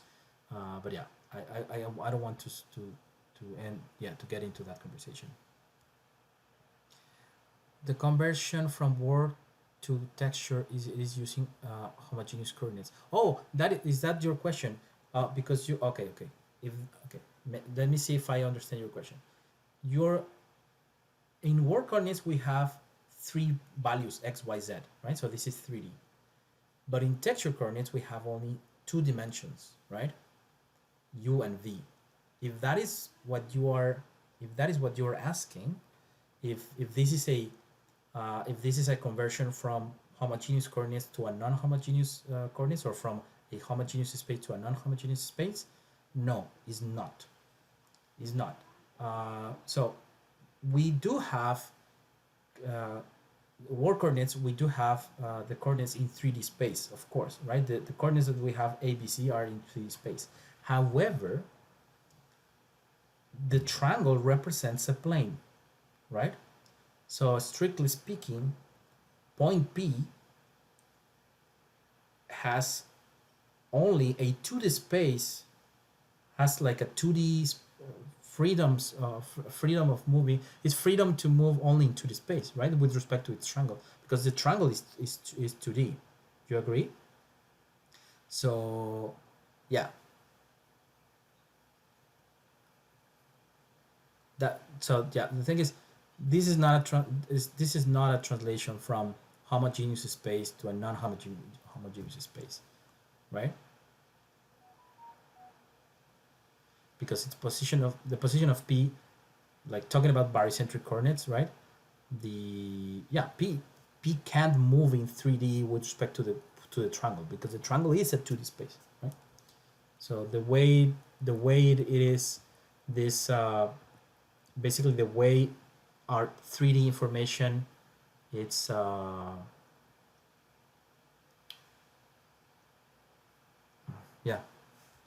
don't know how to explain it, but yeah, we are not talking about homogeneous coordinates here. Okay, so now the question is, okay, where do I get the UV coordinates, right? Because I said we have texture coordinates, but I haven't explained where do I get it. So the texture coordinates uh, you need to define it, right? There are different ways to define it. In general, there are two ways to define the UV coordinates. It's either by something called automatic mapping, that is basically take your object and you define, say, okay, I will get my entire set of triangles and I will define UV coordinates with respect to a fictitious plane, right? That is oriented in whatever axis you want. If you do that, if you just assign the values of those coordinates with respect, for example, to a plane, or in this case to a cylindrical shape, or in this case to a spherical shape or a box, you're doing something called automatic mapping. And this is a very lame version of texture mapping, but it's in some cases it is correct. So let me give you actually an example of one of your classmates did. So one of your classmates, they wanted to take the UV textures for the sphere, right? To basically to finish the shader assignment, right?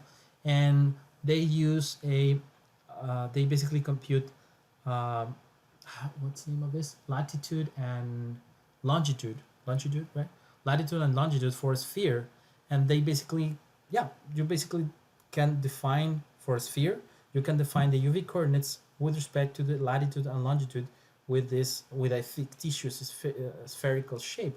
If you do that, you're literally performing an automatic spherical mapping to your sphere. In the case of a sphere, that automatic mapping will be actually pretty good. If you're mapping a box, creating an automatic box mapping will be actually pretty good. But if you want to create the UV textures for either a bunny or a more complex shape, yeah, that is obviously a different thing, right? So that is something called unwrapping, right? And again, I'm not getting deep into these topics. We are not like going in deep into like the math of unwrapping, but because that is huge. Again, this course is like an introduction to computer graphics, and yeah, almost every every section of the course could have a specialized course, right? So you could, maybe in some universities you could have an entire course on parameterization, because parameterization is huge and it's a very complicated problem. It is actually an optimization problem. So again, either if you are just defining the UV coordinates by yourself, like projecting everything into either a sphere or a box or a plane or whatever, that is automatic mapping, or you do something like this. You basically, like, it's like flattening an orange skin, remember? So you need to compute where do you need to like cut, right, the mesh, and basically like flatten the mesh. That is called parameterization. But that is the way you basically get your texture coordinates, right? So in if you were so regarding your assignment, you, if you are using 3.js, because you were using um, either spheres or boxes or things like that, 3.js already has the ability of give you UV coordinates automatically if you're using boxes or planes or things like that. In the case of the models I gave you, because I gave you the bunny, and I gave you the bunny, the hat. Yeah, I gave you several objects, right? But the objects that I wanted to you for you to use textures were the cloth, right? So I gave you the cloth, and I gave you the pumpkin. So in the case of the cloth and the pumpkin, the OBJ that I gave you, it already had the UV coordinates, right? So you just needed to read the coordinates in 3.js. You don't need it to compute the UV coordinates. I gave the coordinates already to you. Okay, then we discuss about uh, types of geometric entities. We discuss different types of or different alternatives to create geometries in 3D. Extrusion, you basically have a path that you extrude, right, in the vertical axis. You can have a revolution, which is basically you have a path and an axis, and you just turn the path with respect to an axis. We talk about sweep, right? You basically take, again, a shape that is extruded along a path, and you get something like this. we talk about loft, which is similar to sweep, but in this case you can have different paths, sorry, different shapes in a single path. So you basically get like an interpolation between this shape right here and this shape right here, and you get this beautiful object right here. And we also discussed that if you want to compute, like if you want to create like more complicated objects, you can also use patch surfaces. And patch surfaces are basically like, it's basically like a curve network, usually created by Bezier splines, and you basically have just a surface that is interpolated that thing. And we have an extra video explaining that, right? And we also discussed a couple of properties from meshes. So one property, for example, is vertex umbrella. I think someone was asking this on Piazza. So the vertex umbrella is the set of triangles that are basically connected to that vertex. And we also, when we are talking about umbrellas in computer graphics or in mesh processing, we can also say like that we have levels of umbrellas, right? Or we can say that this is the first umbrella. So the first umbrella is the first ring of triangles that are connected to this vertex. The second umbrella is the second, will be the second ring of triangles connected to that one, right? Like the second level. So this, the ones in blue is basically the first umbrella. The triangles that are in purple will represent the second umbrella, right? And you could keep saying, oh, the third umbrella, the fourth umbrella, whatever. You just go like going out. You can just like grow your concentric ring of triangles or adjacent triangles to talk about the second or third umbrella or whatever, right?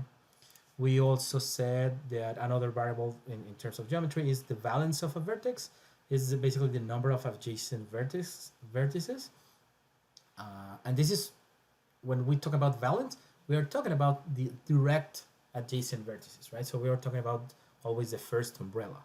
In this case, so if someone asks you, for example, oh, what is the valence of this vertex on the second umbrella? It will be a very weird question. I mean, if someone asks you that, I will never ask you that. But if someone asks you that, like, what is the valence of this vertex on the second umbrella? That person probably mean the number of vertices, right, on the second umbrella. But that kind of almost makes no sense. So when we are talking about valence, we are always talking about the vertices that are directly connected to this vertex in particular, the ones from the first umbrella. We also discuss possible problems in meshes, non-manifold edges, which basically are edges that have more than two adjacent triangles. So an edge that is correct could have this edge right here. If it has two triangles, it's perfectly fine. If it has only one triangle, it means that it's a border. That is also perfectly fine. But if it has three triangles attached to that edge, or four or five or whatever, if it has more than two, that is a problem. That is called non-manifold triangles. And the same happens with vertices. We have non-manifold vertices which have basically more than two disconnected umbrellas, something like this. And another possible problem we talked about was non-orientable meshes. Basically, these are meshes that are just impossible to unify normals, because the normals on this object will either point to I don't know, the up direction, or either will point to the bottom direction, and it will be basically impossible to unify the normals in this object, because this is a Mobius strip, right? Okay, and we discuss also about Bezier curves. By the way, you have a question? We have already 1 hour and 39 minutes. Oh my god! Any questions? Can I keep going? And someone is saying, yes, we could do this all day. Thank you so much. Okay, that is very nice from you. Okay, so Bezier curves. So we discussed Bezier curves. So Bezier curves can have different order. We call them order, right? So this is order 2 is basically a quadratic Bezier curve, and a quadratic Bezier curve needs 3 control points, right? So these points right here, the points that are basically used to define that curve, they're called control points. You can also say you can also talk about segments, right? So in the case of the quadratic Bayesian curve, you need either 3 control points or 2 segments. In the case of the cubic one, for example, you need 4 control points or 3 segments, right? And yeah, we already discussed this. We did code. We have an extra video, and we also discussed what are the Bayesian splines, right? So we said if we have this curve right here, I have 3 control points, and I have a curve that is basically passing through those points. We can say that this is not a Bayesian curve because Bayesian curves are not, they will never interpolate all its control points, right? They only interpolate the first and the last one. Sorry, someone is asking, is the control points always equal to segments plus 1? Yes, that is exactly that. The control points is always segments plus 1. Yeah. So in this case, this is not a single Bayesian curve. This is called a Bayesian spline, because splines, we use that term spline to basically define a set of curves that are basically connected to each other, right? So in this case in particular, this is not a single Bayesian curve, but 2 cubic Bayesian curves.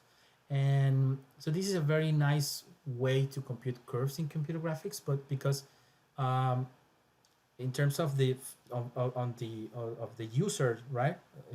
If the user is a I don't know, a graphic designer or whatever, right? It's easier for us as humans to determine the position of only 3 vertices, right?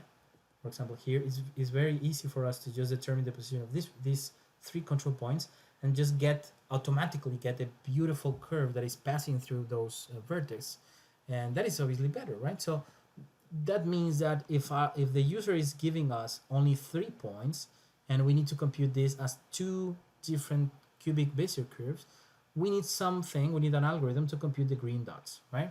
So I told you about my geometric construction about this, based on this observation, that basically this section, or the vector b, which is r1 minus l2, is basically, it has basically the same direction of this vector right here, and it has 1/3 of its length, and you can have the same observation. And again, this is a very specific construction for Bayesian splines. There are other methods that rely on optimization problems and that will give you a slightly different curve. Okay, so this is not the only way in which you can solve this problem. This is one way of solving this problem, which it will give you a very good curve, and it is incredibly cheap to compute and it's very fast to implement, but it's not the only one, right? But in this case, this formulation will be something like this. So if you have 3 control points, P0, P1, and P2, these are basically the equations you need to compute all the green dots, right? So R1 will be P2 minus P0, so this vector, multiplied by 1/6, right? Because if this entire segment is 1/3 of this vector right here, it means that this tiny segment is basically 1/6. So you multiply by 1/6 and you add 0.1 and you get R1, right? Then L2 will be P1 minus R1 plus P1, and you get L2. L1 will be P0 minus P1, P0 minus P1. So basically, like, imagine an arrow in this direction, multiply by 1/3, right? So this distance, plus L2, right? And just keep going. And these 4 very quick formulas will get you basically all these green dots. And once you have all these green dots, you can compute 2 Bayesian curves, and you will get a beautiful curve only with 3 points, right? Okay, and someone is asking, when were we using Bayesian splines?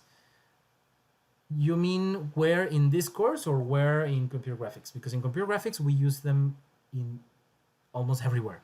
Bayesian splines, sorry, we use them in 3D modeling. We use them to move objects around. We use them to even, for example, interpolate certain values for shaders or things like that. We use them everywhere. If that is your question, like regarding computer graphics, we use them everywhere. If your question is specifically on in this course in particular, you can use it, or you will use it if you're doing the bonus points for the ray tracing for the ray tracing assignment. Sorry, I'm tired. So if you remember the ray tracing assignment, there's the bonus points, and I'm giving you like a list of possible things that you can achieve. And one of those things, if I remember correctly, one of those things I give you is to basically compute a surface, right, out of a surface out of a curve network, right? So you can use Bezier splines, sorry, to compute those curves and to basically interpolate those values to get the positions of your new triangles, of the vertices of your new triangles. And yes, I did a video already, right? We have an extra video about that. We have an extra video about that, and I'm actually computing all those things. Okay. Someone is asking, are these proportions always fixed? Like it is only 1/6 and 1/3? Yes, in my construction in particular, yes. Again, this is not the only way to compute a curve that is passing through 3 points. There are other ways to compute it, but in this construction in particular, it is always fixed. So this distance right here is 1/3 of this distance, or you can say that this distance is 1/6. So yeah, basically, yeah, it's always like that. And someone is saying, but R1 from P1, sorry. Someone is saying the blue lines are always 1/3 the length. No, because these blue lines here, okay, this line here, well, okay, let's talk about the entire segment. This entire segment, R1 minus L2, okay, these two blue lines here are 1/3 of this distance. Let me show you this, right? So B is this distance right here. B is R1 minus R2. B is 1/3 of A, okay? So yes, these blue lines are 1/3. But in this case, F is the one that is 1/3, right? So F is 1/3 of E, and D is 1/3 of C. So it's not the blue line. It's not the blue one, right? It's this one. It's basically the gap between R1 and R2. So it's incorrect saying that all the blue lines are 1/3, right? That is incorrect. Okay. Does the 1/3 rule also apply for the Bezier spline for two quadric Bezier curves? That is okay. I don't think anyone is using splines connecting quadric curves. I mean, you can, of course, you can connect two quadratic Bezier curves, or two quadric Bezier curves, or two whatever. But we usually, when we are talking about splines, we are always connecting two cubic. Okay. If you want to connect, so if you want to, instead of having one cubic Bezier curve in this side and another cubic Bezier curve in this side, instead of wanting cubic Bezier curves, you want to have quadric or quadratic Bezier curves on each side, my construction, it will not work. I don't know if there is a construction to do that. Maybe I can work, maybe I can think about it and maybe see if that is possible, whatever. But no, this is exclusively to create a Bezier spline with two cubic Bezier curves on each side, right? Yeah, I can maybe talk a little bit about this construction in another lecture. Yeah, I think for now, for the information you need for the midterm, I think this is enough, and basically here are the questions you need, right? But yeah, this is a very interesting topic actually, and as I'm telling you, there are other ways to compute these curves. I will probably send you. Also, later I will probably give you a link to a webpage that explain another way to compute this, and they compute also a very nice curve with two cubic Bezier curves, but a little bit different than mine. but it needs more math. It needs more computation, right? It's not as cheaper. Okay, ray tracing. We almost finished. Ray tracing. I think I probably don't need to talk too much about ray tracing because these are the most recent topics that we have discussed. Unless you have a lot of questions. So we have an image plane. We have a camera. We throw rays from the camera to each pixel on our image plane, and we just throw those rays and we find their possible intersections with objects in the scene.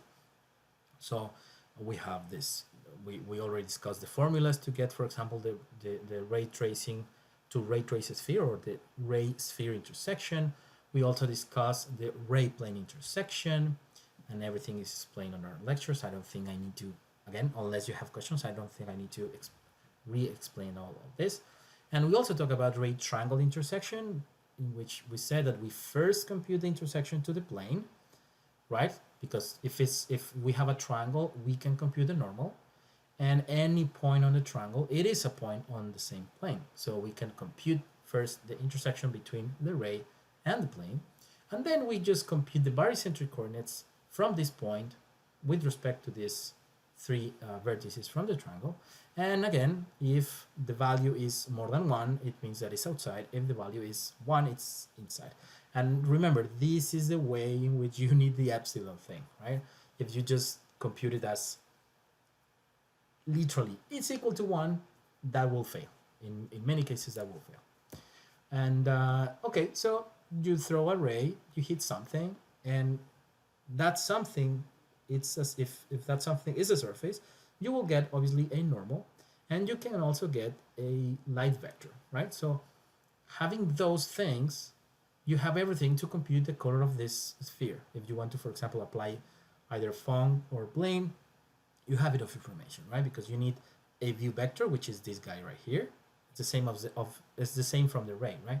It's basically the opposite of the one from the ray. So you have the view vector, you have a normal, and you have a light vector.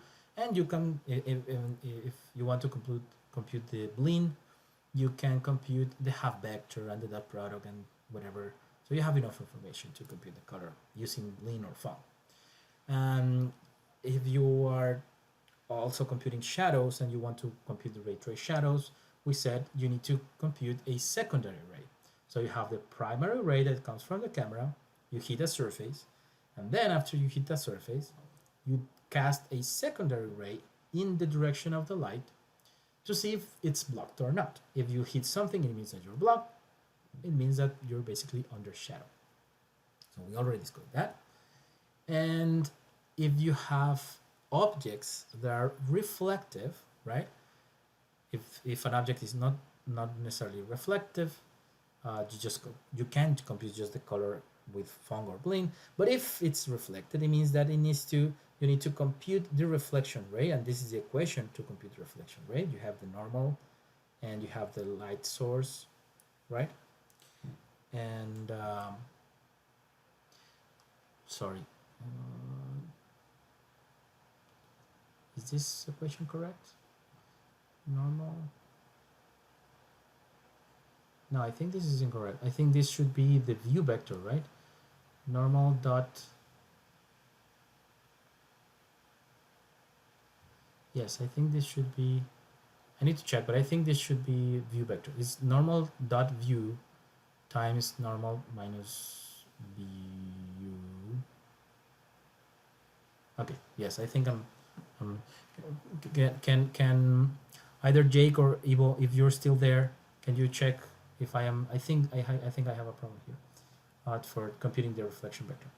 Okay, so we compute the reflection vector, right? Because the reflection vector is basically between the view vector and the normal. Yes, I wrote L here, but no, it needs to be the view ray, right? So you compute the reflection ray, and now you cast a secondary ray, in this case a secondary reflection ray, to now compute the value from this guy, right? And we also discuss where is, hey, what happened? Sorry. Yeah, so, and we also discussed that if you are now computing, for example, the color of this guy, you also need to know if that guy is under shadow or not. And in this case, because the light vector and the normal of that surface are basically in opposite side, if their dot product is the dot product value is negative, it means that this surface is actually is blocking itself, right? Is blocking itself from the light. So you don't even compute you don't even need to compute a secondary ray now casting in this direction, because it doesn't matter if there are things here blocking, you are blocking yourself from the light, right? So remember, every time you're computing your ray trace shadows, the first thing you need to check is the dot vector between the normal of that surface and the light vector, because if the light vector is basically on the opposite side, you don't need to cast any ray anymore because you are blocking the light. Okay, that is basically that is obviously important. And also we discussed about the ray depth. If you remember, is basically just it just limits the number of reflection bounces, right? So if you have your camera, you throw a ray. If everything is reflective, right, it means that your code, if you don't say your code stop, it can just go forever and it will be horrible, right? And or maybe not forever, but your render could take, I don't know, 8 hours or something like that. So you always need to define a ray depth, that is basically just the number of rays that you allow your computer to basically bounce. I think in for your ray tracing assignment, you can limit to maybe one bounce. So I mean, if you want to create like very realistic images, you can maybe bounce twice or something like that. But don't go farther than one, because you don't need it, right? Just like, yeah, for complying for the assignment, you don't need to bounce more than once. But in general, in again Maya, V-Ray, Arnold, Cycles, whatever rendering engine, if we are talking about like a professional production for movies or things like that, we usually use more than one. We usually use between 6 and 9, again depending on the scene and depending on what the artists want to achieve. But if we are talking about like a very I don't know, scenes with very reflective materials, imagine like cars and things like that, we usually go further than that, and we can get maybe 6 bounces or 7 bounces. Yeah, between 6 and 9, I think it's usually something good for a super super super realistic production, right? We also discussed C buffering. Again, I don't think I need to like go in depth in this topic, so unless you have questions, because this is very recent in our lectures. Remember, set buffering is just every time I hit something, I have two chunks of memory, one in which I am storing color and the other one in which I am storing depth. So depending of the object that I am checking, right, I always go, I go and check my depth buffer, and if the depth buffer says that that basically my distance is I'm farther from the actual the last distance from that pixel in particular, and that the color of that the color of on the color buffer corresponding on the color buffer has in this case, for example, an alpha of 1.0, it means that there is something that is opaque that is closer to the camera than me, means that I should get discarded, right? So we discussed about this. Set buffer, remember, is not something exclusive to either real-time rendering or ray tracing. It can be used in both. Z buffer, it is definitely always in real-time rendering. So in our in our rendering pipeline, right? In our OpenGL or DirectX pipeline, there's always a set buffering stuff. Is, if you remember, is one of the per fragment operations, the depth test. And but it can also be implemented in ray tracing, depending on how do you want to deal in ray tracing. There is another way in ray tracing to not use set buffer, because remember I told you also that we can use space partition algorithms to make your renders your ray tracing renders faster.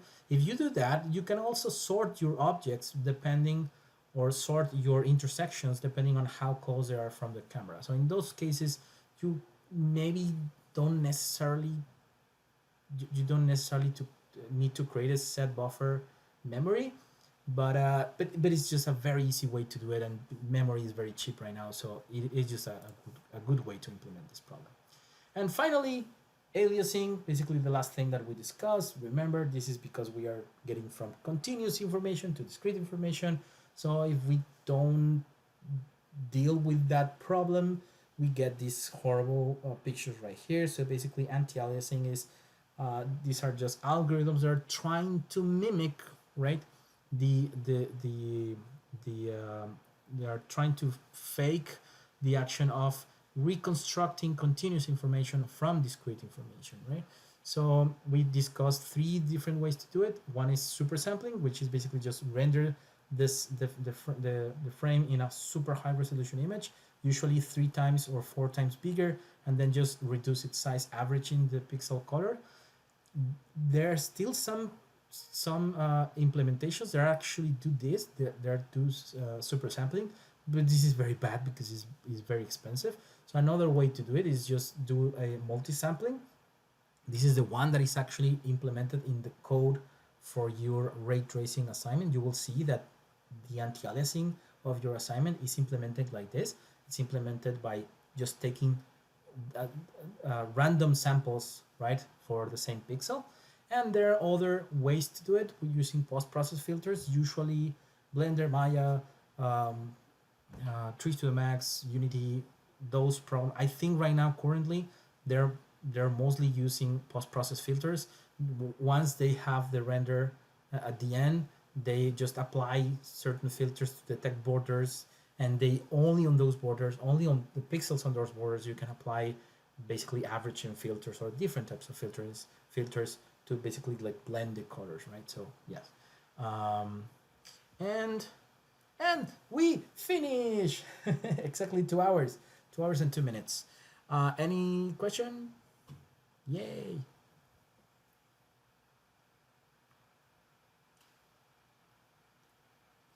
It's impressive the amount of topics that we have covered. How hard is the midterm in relation to midterm 1? Well, it's my intention to make it less hard than midterm 1.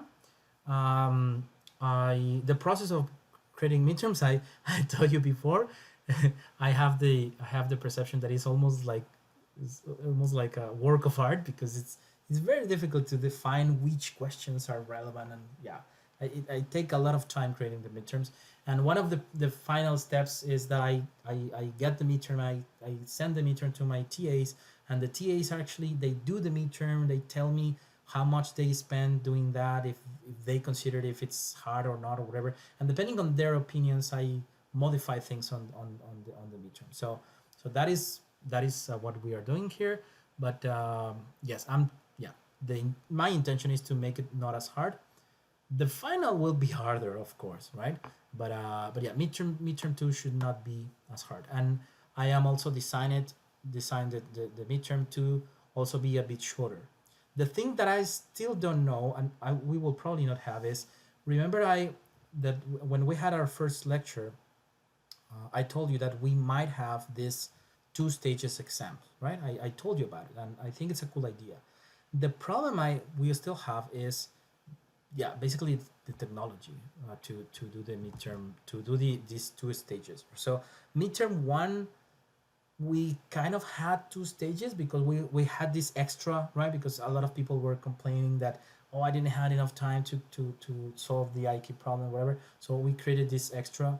But usually the concept of 2 stages exam is that you have the first stage individual, and then you have a second stage in which you can solve the problem with someone from your team. But the problem we have is that we even have 2 time slots.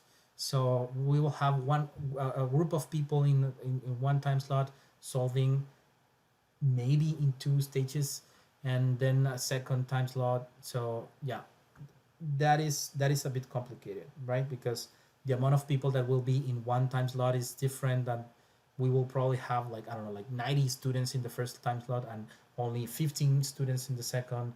So the numbers for these teams for the second stage, they could be different. we have some people that actually need to they need to get the exam in a different amount of time. Um, so for those people getting the second stage, getting a team will probably be difficult. So yeah, so I'm still not sure if we will able to have that, but I know that I promised you that I wanted to use that approach. I wanted to use the approach of two two two stage exams, because it's nice and you can, yeah, you can get that. So I'm still not sure if we will able to do that, but the good thing is that we have an open book exam, right? So which is also different from other courses and other versions of this course, which I think is also really nice, right? And it's in some sense is more realistic as the type of things that you will do in real life. I honestly I don't like too much like closed books exams, because that is not what happens in reality. If you end up working in Electronic Arts or Adobe or whatever, you're not isolated, and every time you have a problem, you're not isolated, and your boss will not tell you, oh, you you cannot open internet, or you cannot open your book, or whatever. In real life, if you have a problem, you have all the resources, and you have Stack Overflow, and you have people around you, and you can ask, right? So yeah, I think that is why an open book exam is more realistic, and it really checks if you have like, yeah, like all the conception, all else. So I think it's better. Okay, so let me see if you have question, because you are writing a lot. So um someone is asking, can you go over everything again? Yeah, no, obviously that is a joke, I understand. um I Okay, give me a second. I'm reading I'm reading the chat. Will there be actual calculations on the midterm? Very good question. Yes, we have. We have some questions. For example, we have questions on intersections. We have some questions on clipping. We have some questions on Bezier curves, in which we are asking you to perform calculations. However, please remember what I told you before, when we had our review on the midterm, when I basically was solving the midterm one with you, and I show you that sometimes the way I create the questions in some way sometimes, in which just by observing the data, you can actually deduce the solution by observing the data, not necessarily by computing everything. That same concept applies to this midterm. I cannot tell you more, because I will basically, yeah, that will be a spoiler, right? But you need to see the data, right? When I'm asking something. So remember, for example, one of the questions from the previous midterm, we were asking you to compute. As far as I remember, we were, for example, asking you to compute the camera transformation matrix, right? And we were asking for a specific column vector for that matrix. And it turns out that from all the options that we were giving you, there was only one vector that it was unitary. So if you understand the concept of the thing that I am asking, right? So if you understand, okay, if I need to compute the camera, right, the camera transformation is just a rotation transformation. That is what the camera is. Well, the the column vector that I was asking was not the transformation vector, right? It was one of the vectors from the rotation component. So if we are asking you about the rotation component of the affine camera transformation, you know that if it's the rotation part, it needs to be a orthogonal matrix, right? And that the column vectors, they need to be unitary vectors, right? Because it's only rotation. There's no scale there. So if with that information in your mind, you could very quickly check if the options there were basically complying with that geometric intuition, that in that case in particular they need to be unitary. So, and it was very fast actually, even need of any computation. You could quickly see if they were unitary, right? And there was only one that it was unitary, and that was the right question. And that is not I'm not pretending to create like cheating questions. I'm not cheating there. What I'm doing there is to train you to see data in computer graphics, and in general in computer science. Have the ability of seeing data and read data very quickly is way more important than just know all the equations and everything, right? So that is way more important. So in this case in particular, for this midterm, the same applies. There are some questions in which I am asking you to compute something, and in some of those questions, or maybe all those questions, I don't know, maybe some of them, or maybe all questions, uh, you, by observing the data for some of those, you can maybe get what is the actual answer uh, without doing any computation. I can't say more because I will just help you too much. Okay. Okay, give me a second. Let me see. Are the math intensive problems going to have shortcuts, like, so we're not expected to? Yeah, that is exactly what I'm saying. I'm not saying that there are no questions from which you need to compute, right? Maybe there are some questions in which even by seeing the data, you have not enough information, and you will probably need to do some calculation. But some, if you see the data and you have the concept, if you have the correct concepts in your head, you will be able to get the answer very quick. Will there be a lot more calculation could consider? Well, I'm already answered that. How many questions will be in the midterm this time?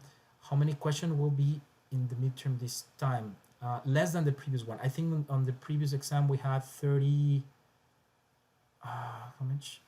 I think that we had 38 questions. So in this case, I have a pool of questions, and so I have like different sections on the midterm, and for each section I have pool of questions, and the system will randomly select different questions for you. So for example, yes, basically your exam will be different than one of your friends, for example, because the questions will be selected randomly. But I am reducing the number of questions overall from the entire midterm. So I'm trying, if the previous midterm, I think the previous midterm was probably scheduled for maybe 70 minutes, because I think most people were thinking that maybe 10 more minutes they could finish in 10 more minutes.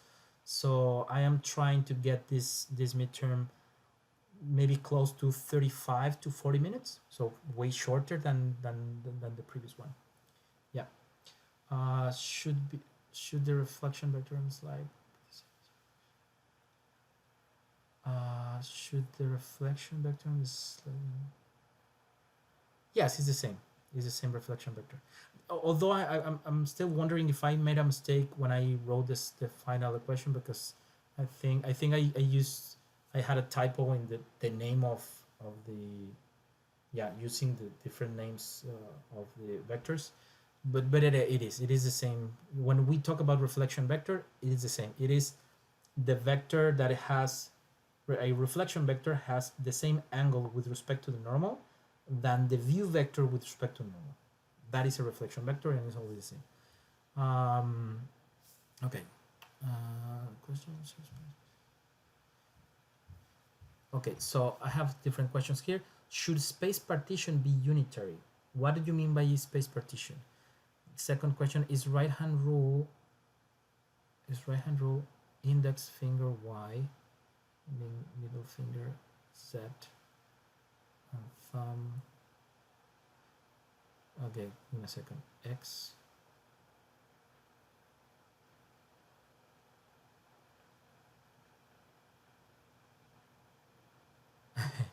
I think you, let me check, because I think you wrote it in a different way in which I usually get it, the right hand rule.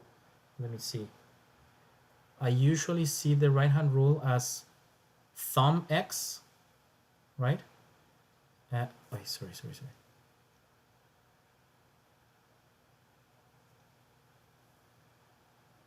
sorry.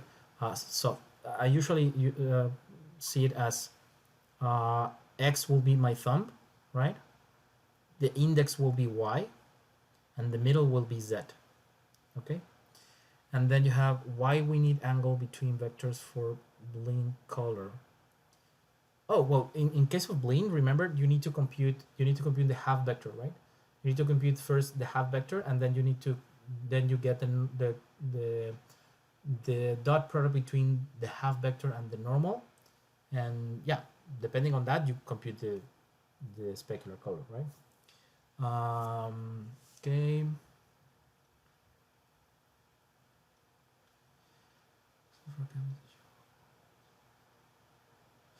And someone is asking, would it be possible for Canvas to show all midterm questions on the same page while taking the midterm? Yes, actually, Jake told me about that. Yes, when I was discussing with my TAs, Jake told me that some of you told him that sometimes it's like Canvas is taking too much time when you're like changing the page. So yes, I will do I will do the exam to have all the questions on the same page. Yeah, if that helps, yeah, if that helps, I will do that. Okay. Sorry, and someone is asking, but you said when we compute the angle between UV, but you need to be unitary. Oh, sorry, I don't understand your question. What do you mean? You said when you're computing, you mean, are you referring to Blinn, Phong, and all that stuff? Let me go back. We still have 18 people. Remember, I will be here until questions are done. So don't worry. You can keep asking and I will keep answering. Don't worry. Let me come back.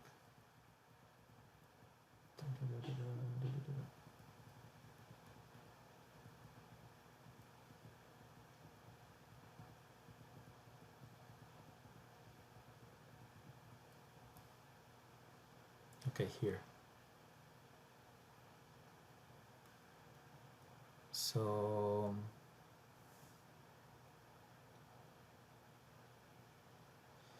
someone is asking, we didn't do any calculation problems on Bezier curves. Well, we did that. We had an extra video, and actually we did Bezier curves 2 times. We did a Bezier curve on our introduction lectures, or literally the first lecture, but also we did that on the extra videos that I made, and that is also in this midterm, right? So yes, there could be questions for computing Bezier curves. Yeah, we can not only splines but like literally Bezier curves. Okay, so again, Hunting, can you repeat your question, because you said when we compute the angle between UV, but UV need to be unitary. But I sorry, I don't understand your question. Can you rephrase, or maybe you can raise your hand and unmute? Oh, okay, we divide by 2 because we want the half vector to be unitary. Yes.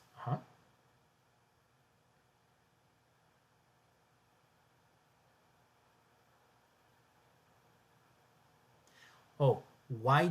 Okay, so the question is, why it needs to be unitary? Because when you compute the Blinn equation, this part of the equation, right, taking the dot product between the normal and the half vector, which is basically this, right? We're taking this dot product.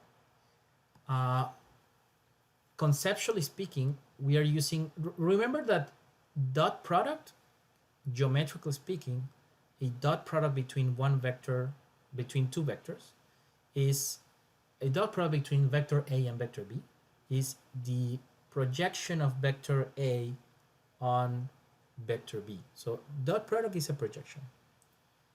But another way to see it is, or another way to use it is when 2 vectors are unitary and you take the dot product, that projection will give you basically enough information to compute its angle, the angle between those vectors. So in this case, conceptually speaking, what we want is to compute the angle between these 2 guys. right?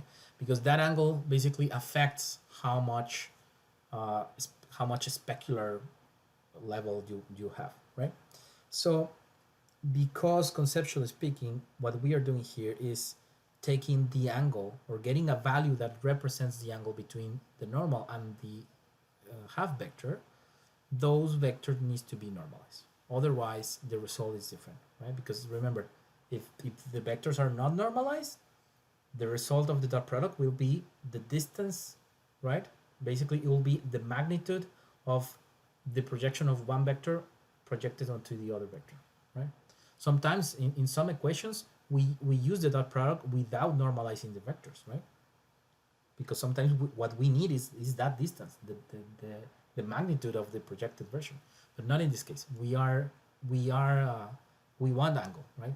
I mean, maybe you could ask, if we want angle, why this is not actually an angle, right? Because what you could also do is to literally compute the inverse cosine of this dot product to actually compute the angle in degrees, for example, right? But you don't need that, right? I mean, you can just avoid any cosine computation and just literally the dot product. So that is why it needs to be normalized. Okay, someone else is saying, I don't see any extra videos on Bezier curves on the course webpage. Was it covered on the lectures? Give me a second. Maybe I'm wrong. I'm human and I may be wrong. As far as I remember, I uploaded these extra videos. Let me check. So this is webpage. Give me a second. This is webpage. Yes. So we have. The thing is, they're not here. I made another section on the page. It says extra videos. So I have IK midterm questions and IK multiple joints. In one of those videos, I show again the Bezier curve. But let me check, because maybe I'm wrong. As far as I remember, I did it in those extra videos. So let me just open it very quickly. Give me a second. I think it was... Okay. Hello everyone. The purpose of this video is to explain the solution for... Give me a second. Because also we had... Yeah, give me a second. No, we are talking here about... this is exclusively for multiple joints IK. No. Did I do it here? No, this was also IK. Okay, but I did I did an extra video. Where's that video? Am I hallucinating? I recorded an extra video talking about Bezier curves.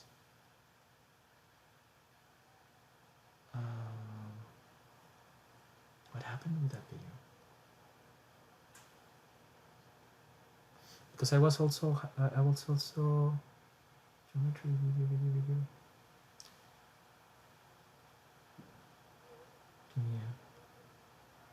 Yeah, I mean, it's a very relevant question. Of course, if I somehow didn't upload that video, of course I will obviously remove those questions. And yes, and also, if for some mistake I include a question in a midterm or in the final exam, if I include a question that was never covered, don't worry. I mean, if I made that mistake, after a midterm I will obviously remove that question, and you will never have any problem, right? I'm not that kind of professor that thinks that I'm always right, I'm never wrong. No, of course not. Where is that video? Now I'm thinking that maybe I made it on... Maybe it was on a... Give me a second, let me check my files. Because I remember I made a video, an extra video, talking about geometry. I'm talking about talking about custom meshes. If someone saw that video, please tell me so I can find, because I've recorded so many videos that I just don't remember right now. I'm trying to search my files. Give me a sec.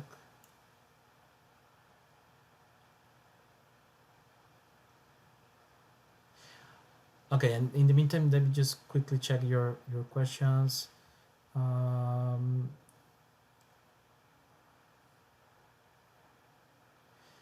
When the Theory 3 grade will be released, well, we will start this, not start, sorry, we will keep working on that tomorrow.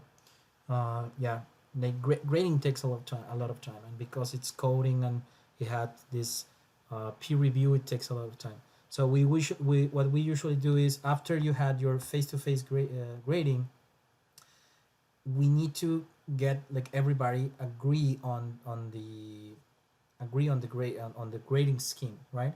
So otherwise, maybe one of the TAs is thinking that certain thing is more valuable than other, whatever. So we need to like get everybody to discuss what everybody was checking, right, on the face to face, and basically we need to agree on the grading, right, to make a grading that is consistent, and it doesn't matter who was your TA when you had your face to face, everything will be consistent. So we will work on that tomorrow. So yeah, uh, please be patient. We will need a couple of more days. um,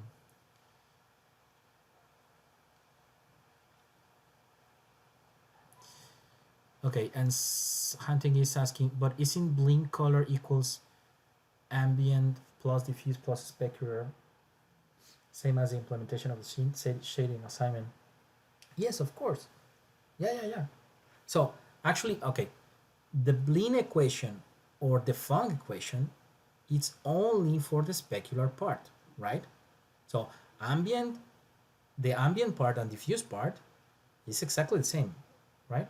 If you're computing either Phong or Blinn, the ambient component and the diffuse component will always be the same.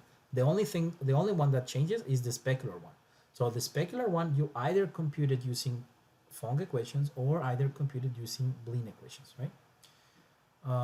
Okay, curve questions. Is the curve questions on the quizzes? I don't know. I'm still checking. Meshes 933 coding. Will we be allowed to submit paper material in the midterm? Yes, we will do the same. We will have this paper stuff, and remember that part is very important, because that allows you to maybe have partial partial marks, if applicable, right? So for example, what usually happens is, if after we grade the midterm, you check the midterm and you consider that maybe I will not give you enough points for whatever, right? Whatever question or things like that. What we usually have is, you send me an email saying, okay, professor, I think question 38, I think it's correct, whatever. In that in that process, in the process in which I check with you if a question is actually correct or not, the evidence that I get, the evidence that I can get is basically your paper submission, right? So I can go there and check the papers, and sometimes I see, oh yeah, maybe the way you computed is actually correct, but you maybe just made a couple of mistakes, numerical mistakes. So I have enough information to give you partial marks, right? So yeah, submitting your paper material, it is important, right? So everything you write on your midterm, yeah, just upload it. And if you're not necessarily using paper, so for example, if you are also like computing things on whatever, Wolfram or things like that, you can also for example, take screenshots of the things that you are computing while you're doing the midterm, and just upload everything. You can upload those screenshots so I can check, oh okay, this is how you were doing that. And I will also give you a couple of other hints and tricks for the midterm in a moment. Give me a second. I'm just trying to read everything. um, okay, someone is still, the theory 3 quiz is still muted. Oh, you mean muted? You mean you cannot see it, right? Okay. uh, is Jake or Ivo here? if you're here, because I don't know if they're still here. So if either Jake or Ivo, could you help me please to unmute Theory 3 quiz, please? Yeah, so basically for the students to see their solutions, sorry, your questions. And also, Theory 3 solution is already on the webpage, so you can also check the solutions already. And someone is asking, if I check the course grading syllabus, there is a participation of 2%. How are we going to do that? Let's have a clicker now. No, we don't have a clicker, but maybe you don't remember, but the participation, the 2% of participation is basically all the practice quizzes. So remember that almost in every lecture, after each lecture, we have quizzes, and those quizzes are like practice quizzes.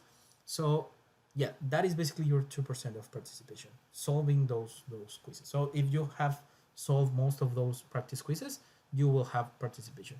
If someone for some reason don't have enough quizzes for some reason, I understand, I don't know, everybody's different, and maybe you don't have time after the lectures to solve those quizzes or whatever. If for some reason you don't have enough participation points for those practice quizzes, but you actually participated a lot in Piazza, for example, we can also get like, yeah, like being active in Piazza, we can also consider it as participation. Can the solution of theory segment 3 be posted before the midterm? Again, they're already there. So if you're seeing my screen, theory 3, we already have the solution, right? So yes, so here's the document. Here are the solutions for theory 3. And it's a very long document, and everything here is explained. We have pictures and everything. Yes, so those are already there. Quiz. Yes, so people is already answering you. Is the attendance quiz, right? The participation part. All right, we're checking the answer. Cool. Okay, good. So let me just quickly check, because I'm still checking. I still need to check if there was this, if I had this extra video or not, because now I'm worrying. I made that video. I recorded that video actually, the one talking about geometry. So somehow I never uploaded, or what happened?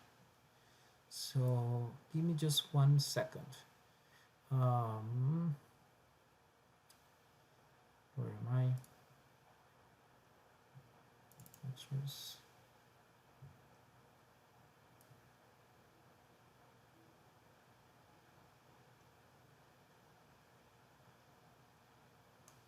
Okay. In a second. I'm checking all my MP4 files.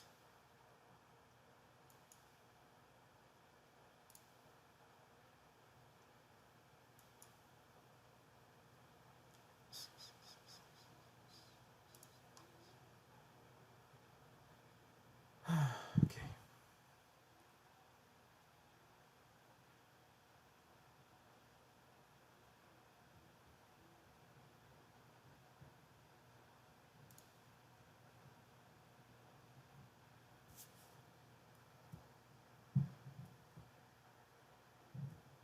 Compose.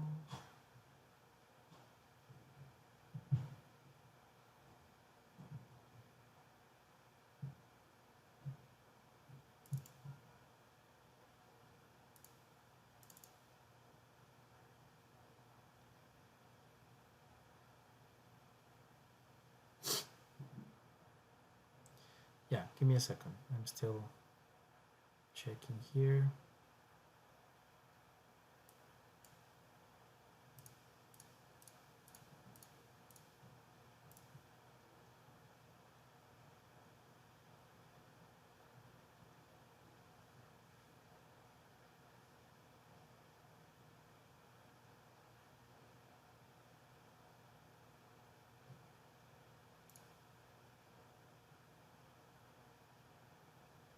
Isolation theory, trace vehicle vectors.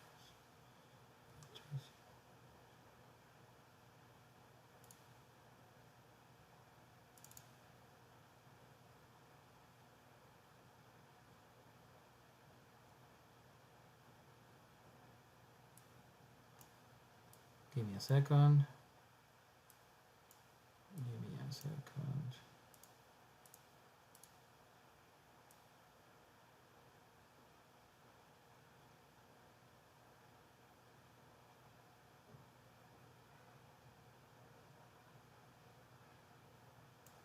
Wow, I really don't find.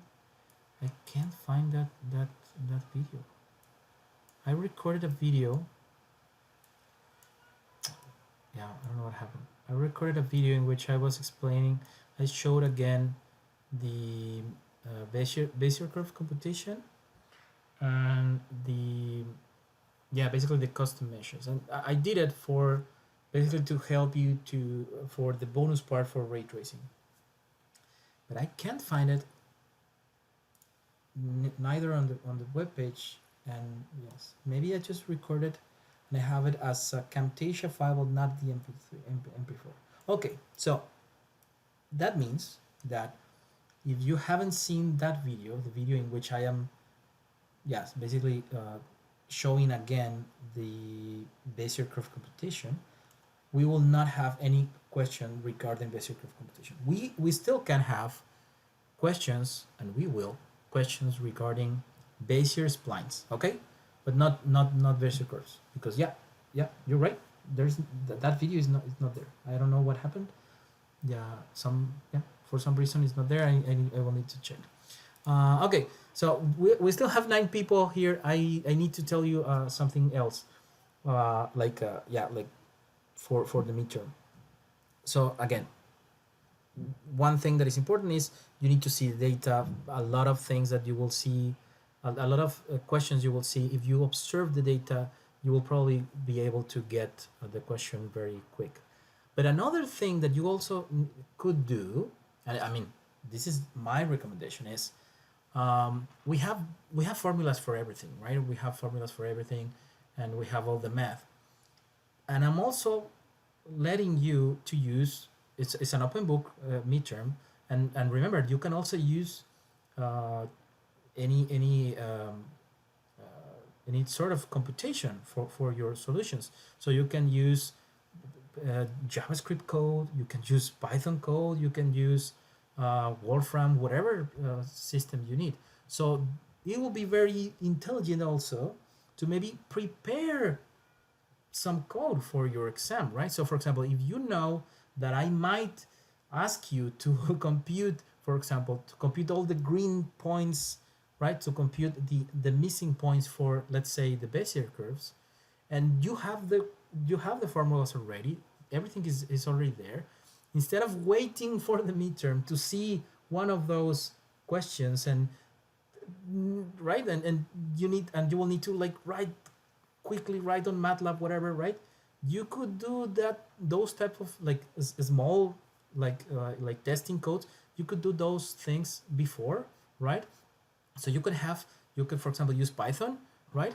And yeah, someone is saying I use Python for my theory assignment. That is really, that is exactly what I expect. I don't expect you to do everything on paper. Again, real life, you will not do paper computation if you work on electronic arts. So you will never have someone, your boss in electronic arts or in Adobe or whatever, saying you, hey, what are you using to your computer? You need to do this by hand and using rulers or whatever. So for example, you can have, let's say Python, you can have, for example, like different formulas in Python already prepared. So the midterm is asking me to compute this. I just plug the information and I have the solution already. So and it is a good practice, right? Because it means that once you are also in the meantime you are studying for the midterm, you can, every time there's something, right? There's some equations in the midterm, you can implement those in very tiny programs, for example in JavaScript or Python, and you can have that already ready, right? So I can, for example, ask you about, I don't know, computing the intersection between a ray and a sphere. If you already have your code that you already checked, right? Because you were studying and you already checked your code and your code is basically good, you can use that. So I think that is a very good option to use, to just have things already ready. Okay. And someone is asking, can we upload the Python code we use? Well, if you want to upload that as your paper material, yes, of course, I was telling you that. So it's not only paper, right? It's basically you can upload everything that you use to solve the problem. So let's imagine that you had a Python code that you created for computing the ray sphere intersection, somehow those questions were wrong, and but and you find out that your Python had a very tiny mistake, right? If I have that evidence, if I have screenshots from your Python code, I can go see your formula and say, oh yeah, I made a yeah, you look, you maybe made a tiny mistake in your code, and that's why your computation was not exactly correct. But the way you were computing these things was actually almost correct. Yeah, you might get partial marks. So yeah, you can also upload those things. Someone is saying I use MATLAB for computing. That is also good. Okay, sorry. Oh, what? Sorry. Will we have no calculation question for basic curves? Okay, if that video, if the video I made is not there, I will not ask about Bayesian computation, but I might ask, and I will ask about Bayesian spline computation. Right? That I will ask, because that will that will it was covered, right? So basically, give me a second.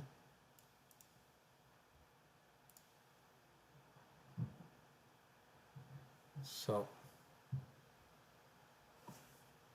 give me a second. Give me a second. Give me a second. Give me a second. This, so this can be covered, right? Because I mean, we even discussed this on this review. So this can be covered, how to compute these points, right, for the Bayesian curves. But I will not be able to ask you to compute, for example, a quadratic Bayesian curves, right? Because that was covered on that extra video, and apparently it's not there. Okay. Someone is asking also, do we have practice questions for ray tracing? What do you mean by that? Well, we do have, because we had a, remember that we had a sorry, I'm tired. We had, oh my god, we have almost 3 hours. This is great. We had a survey. Remember, we had a survey. So in the survey, a lot of people were well, I will not say complaining, but well, giving me feedback that that you felt that some of the math that we had, we only were like seeing like the theory on the lectures, and we were seeing the equations, but maybe you didn't have enough practice things. So if you remember, there was actually a quiz. It was one of the latest I don't quizzes. I don't remember if it was the number 19 or 20. I don't remember, but it was one of the quizzes in which we actually included some practice questions regarding ray tracing. We had ray plane and ray sphere. So we did have a couple of those in the quizzes. When would this review session be uploaded? Immediately after we finish. So today, after what I usually do is immediately after we finish, I just finish Camtasia. Then I basically open the project in Camtasia. I just usually need to censor a couple of things. So for example, the part in which you can see the chat on my screen and things like that, I need to censor that part because I need to protect your names, right? Because in the end, I'm uploading that on YouTube, and then I compile the video. So a 1 hour video in Camtasia to become basically an MP4 takes like almost, I think like 35 minutes or something like that. Today's video will be almost 3 hours, so I think it will be probably take like maybe 1.5 hours to compile. Once it is compiled, I upload it to YouTube. Actually, the uploading to YouTube, it also takes a bit of time, so maybe 20 more minutes. So yeah, that time after we finish, maybe 2 or 3 hours will be there. Okay, Shirley has a question. Give me a second because I can hear. Yes, I can hear you now. Oh, hi. Just like you mentioned about the final, you said the final will be much harder. Like, so what's the hardest compared to the midterm? Okay, what I meant by that is the final is cumulative, right? So in that sense, it will be obviously harder because it will cover everything for the entire term, right? And it's also Yes. longer. So the final exam for this, the midterm exams for these lectures are basically between 40 and 60 minutes, right? But the final exam will be 2.5 hours. So it is Oh, longer. It is okay. longer and it has more content. In that sense, it is harder, of course, because it has more content, right? However, it will still be an open book exam. So the same applies, right? You need to have enough information on your hand. You need to have enough all the lectures, study, whatever. And if you have also like as I was saying, right? If you have like all your testing or your all your small codes in Python, JavaScript, or whatever to solve these type of intersections things. And for example, barycentric coordinates, I might ask you about computing a barycentric coordinates for a point respect to a triangle, right? If you prepare a small code, right, on your own, your own small code to compute barycentric coordinates, oh, it will be very easy for you to solve those type of problems. So don't wait until seeing the midterm and seeing that type of questions and either trying to solve that by hand or trying to write a Python code right in less than 3 minutes. So yeah, but but that's the thing, right? When I said harder, I mean we need to cover everything, and it's longer. So like you mean for each individual question is not that much different from the midterm? Um, no, I mean the final exam, the type of questions of the final exam will be the same type of question from for midterm one and midterm two, the same type of questions. So so it's like half is conceptual and half is like Yes, mathematical. yes. And Oh, again, some of okay. those mathematic questions, some of those or the majority of those have this component of observation thing, right? A lot of those questions, if you see the data, you can get the solution very fast without any competition, right? Yeah, yeah, yeah. Okay, I will practice. I will give you an example. I will give you a quick example of this. Imagine that I am asking you to I give you a triangle and I am saying, okay, here's a triangle.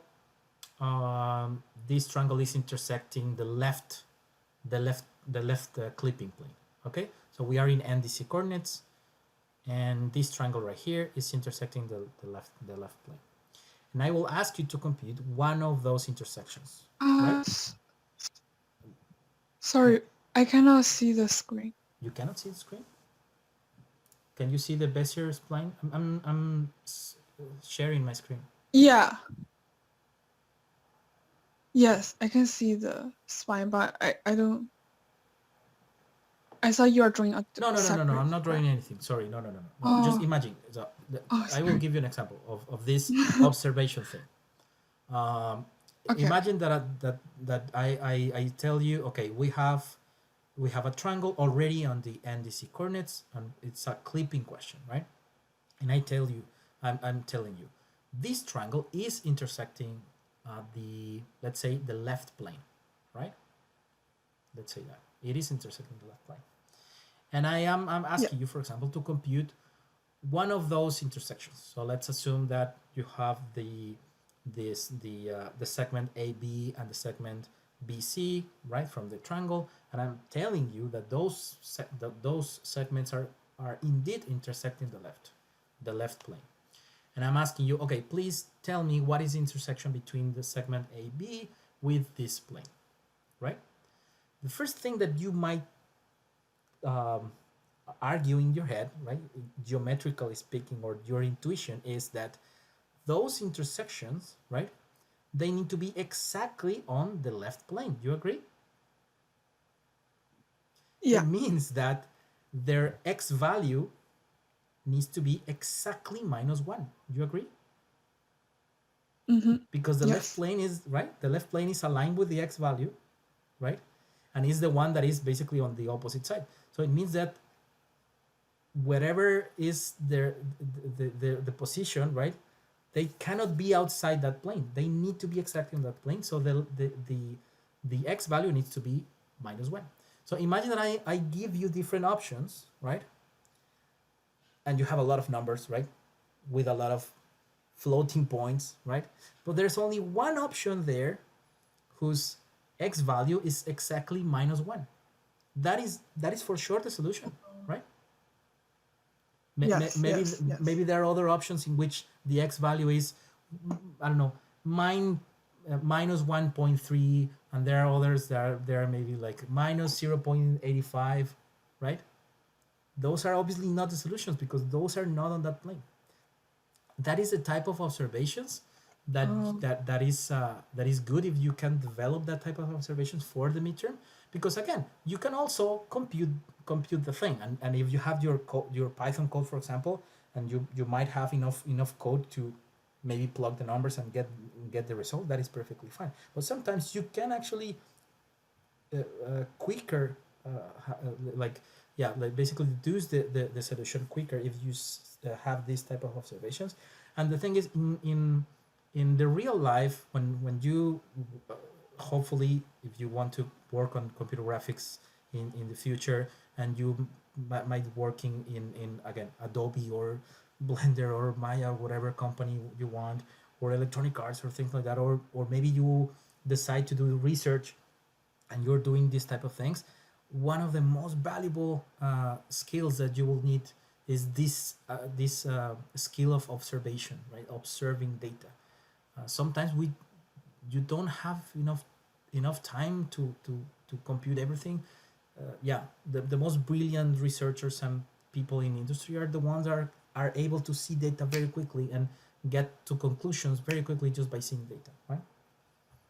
So that is one example, Yes. for example. Yeah. Okay. Okay. Makes perfect sense. Good. Thank you. Okay, so let me see if you have. There are more questions in the chat. Give me a second. Uh,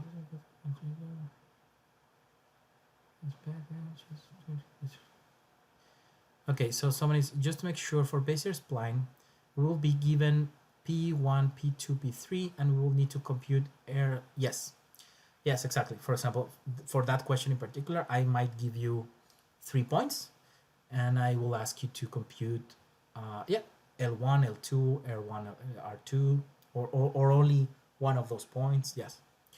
And someone is asking for the Delaunay triangles. What if we cannot get any good Delaunay triangle after clipping? Do we still render? Well, I guess it's rendering the triangle. Um, okay, this is a very interesting question. I will not get into that in deep, but there is, if I am not wrong, there is a math proof that says that there is always a good Delaunay triangulation. So don't worry about that. Delaunay triangulation is always possible. There is no way to have a polygon and not being able to do a Delaunay triangulation. Delaunay triangulation is always possible, and there's a theorem about that, and there's a mathematical proof, at least in 2D. So Delaunay triangulation is always possible in 2D. Delaunay triangulation also applies in 3D, but we are talking about totally different thing. Delaunay triangulation in 3D, we are talking about tetrahedral meshes. So in 3D, in tetrahedral meshes, when we are talking about volumes, that is not always possible. It's not always possible to get a volume with tetrahedras whose triangles are Delaunay triangles. That is not necessarily possible in 3D, but in 2D, if you have a plane and you have polygons or points in a plane and you want to triangulate, there's always a Delaunay triangulation. Yeah, it's always possible. Very good question, by the way. Yeah, those type of questions are the ones that uh, gift theorems to humanity. Yeah. Okay. Any more questions? We still have 8 people. Good.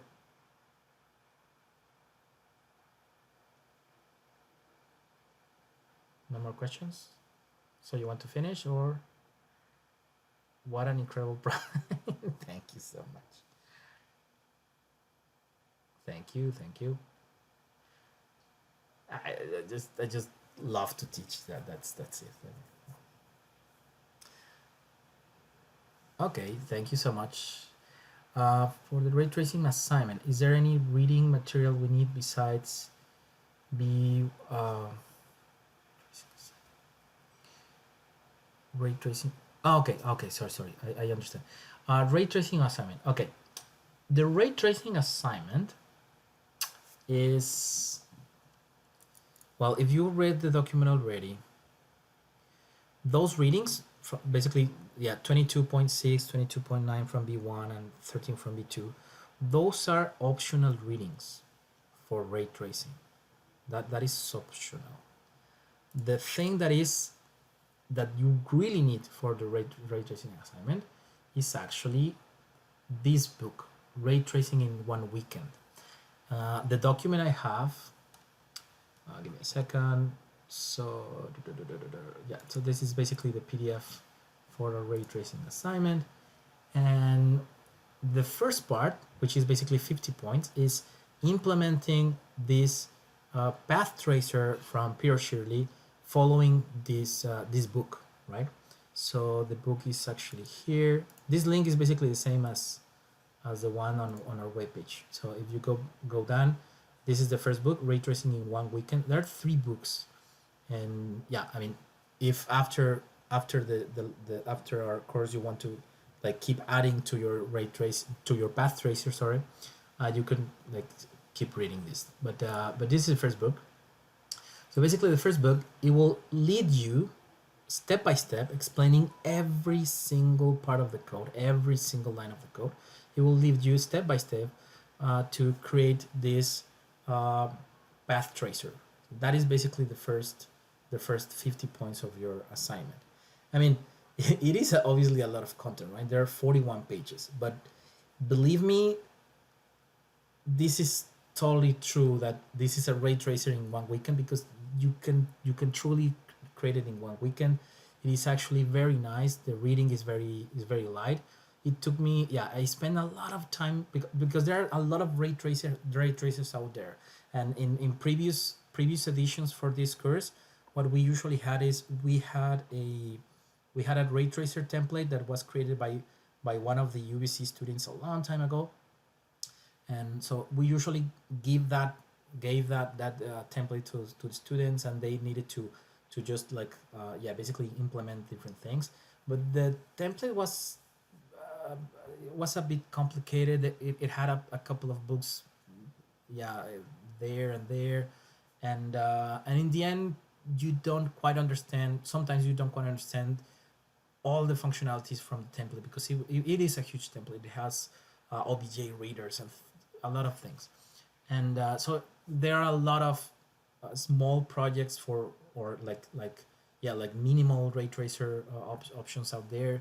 There are a lot of, if you go to YouTube and you search for minimal ray tracer, you will find amazing tutorials, people that have done like super basic ray tracers in, I don't know, less than 100 lines of code in 30 minutes or something like that. There are a lot of things outside, but from those examples, I spent a lot of time like searching for the best. Okay, and there is one book called Ray Tracing from Ground Up, which is also very nice, and again, it's also like it explained every single part, but that is huge. So I got into the conclusion that this was probably the best one for us. So yeah, for the first part, you basically need to read this thing. As I said on the document, we are encouraging you to actually to write the entire code by yourself. So basically, reading everything here and writing everything here step by step, following the instructions, that will be the best if you can have the time to write the entire code by yourself. But that is, I am encouraging you, but it's not mandatory. So the thing is, the code is also available. So if you go to this section here, the entire code from the book is also available here, right? So if you want to just download the code, so right, because maybe you don't have enough time, if you want to download the code and basically, I don't know, maybe basically like you could do that. You could like read the book at the same time you already have the code, and basically like you see the book, see the code, see the book, see the code, or whatever, and basically learn the code by having already. That is also possible for the first part. And then you would basically, for the second part, you need to add stuff to this code, right? And yes, the thing is, either if you write the code for yourself, or you take the code from the source from GitHub, we will ask you when you basically when you we will not we will have when we have this like face-to-face thing, we will ask you enough, we will give you enough we'll ask you enough questions to ensure that you understand every part of the code. So if you don't want to write the entire first part by yourself following the book, which I really encourage you to do it, we still need to see if you really understand it. Okay, so yeah, this is the book that you need for the ray tracing assignment. Someone is saying very light. I don't understand that comment. Very light. I don't know. Yeah. Any other questions?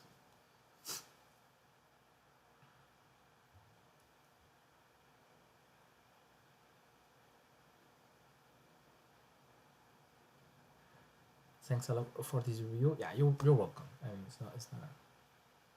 I'm happy to do it. Thanks again. Okay, good. Thanks to you. Okay, good.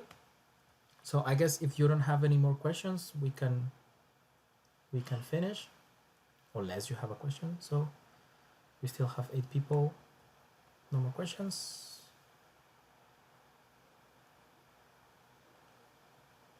Good.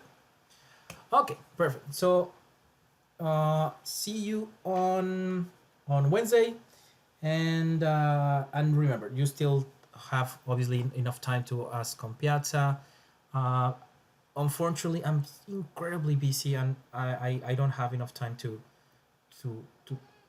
participate in Piazza as much as I wish. Sometimes I go there, and if I see like unanswered questions, I try to do that. But yeah, Piazza is usually you get an answer from the TAs, and they're great, and they're also like helping you.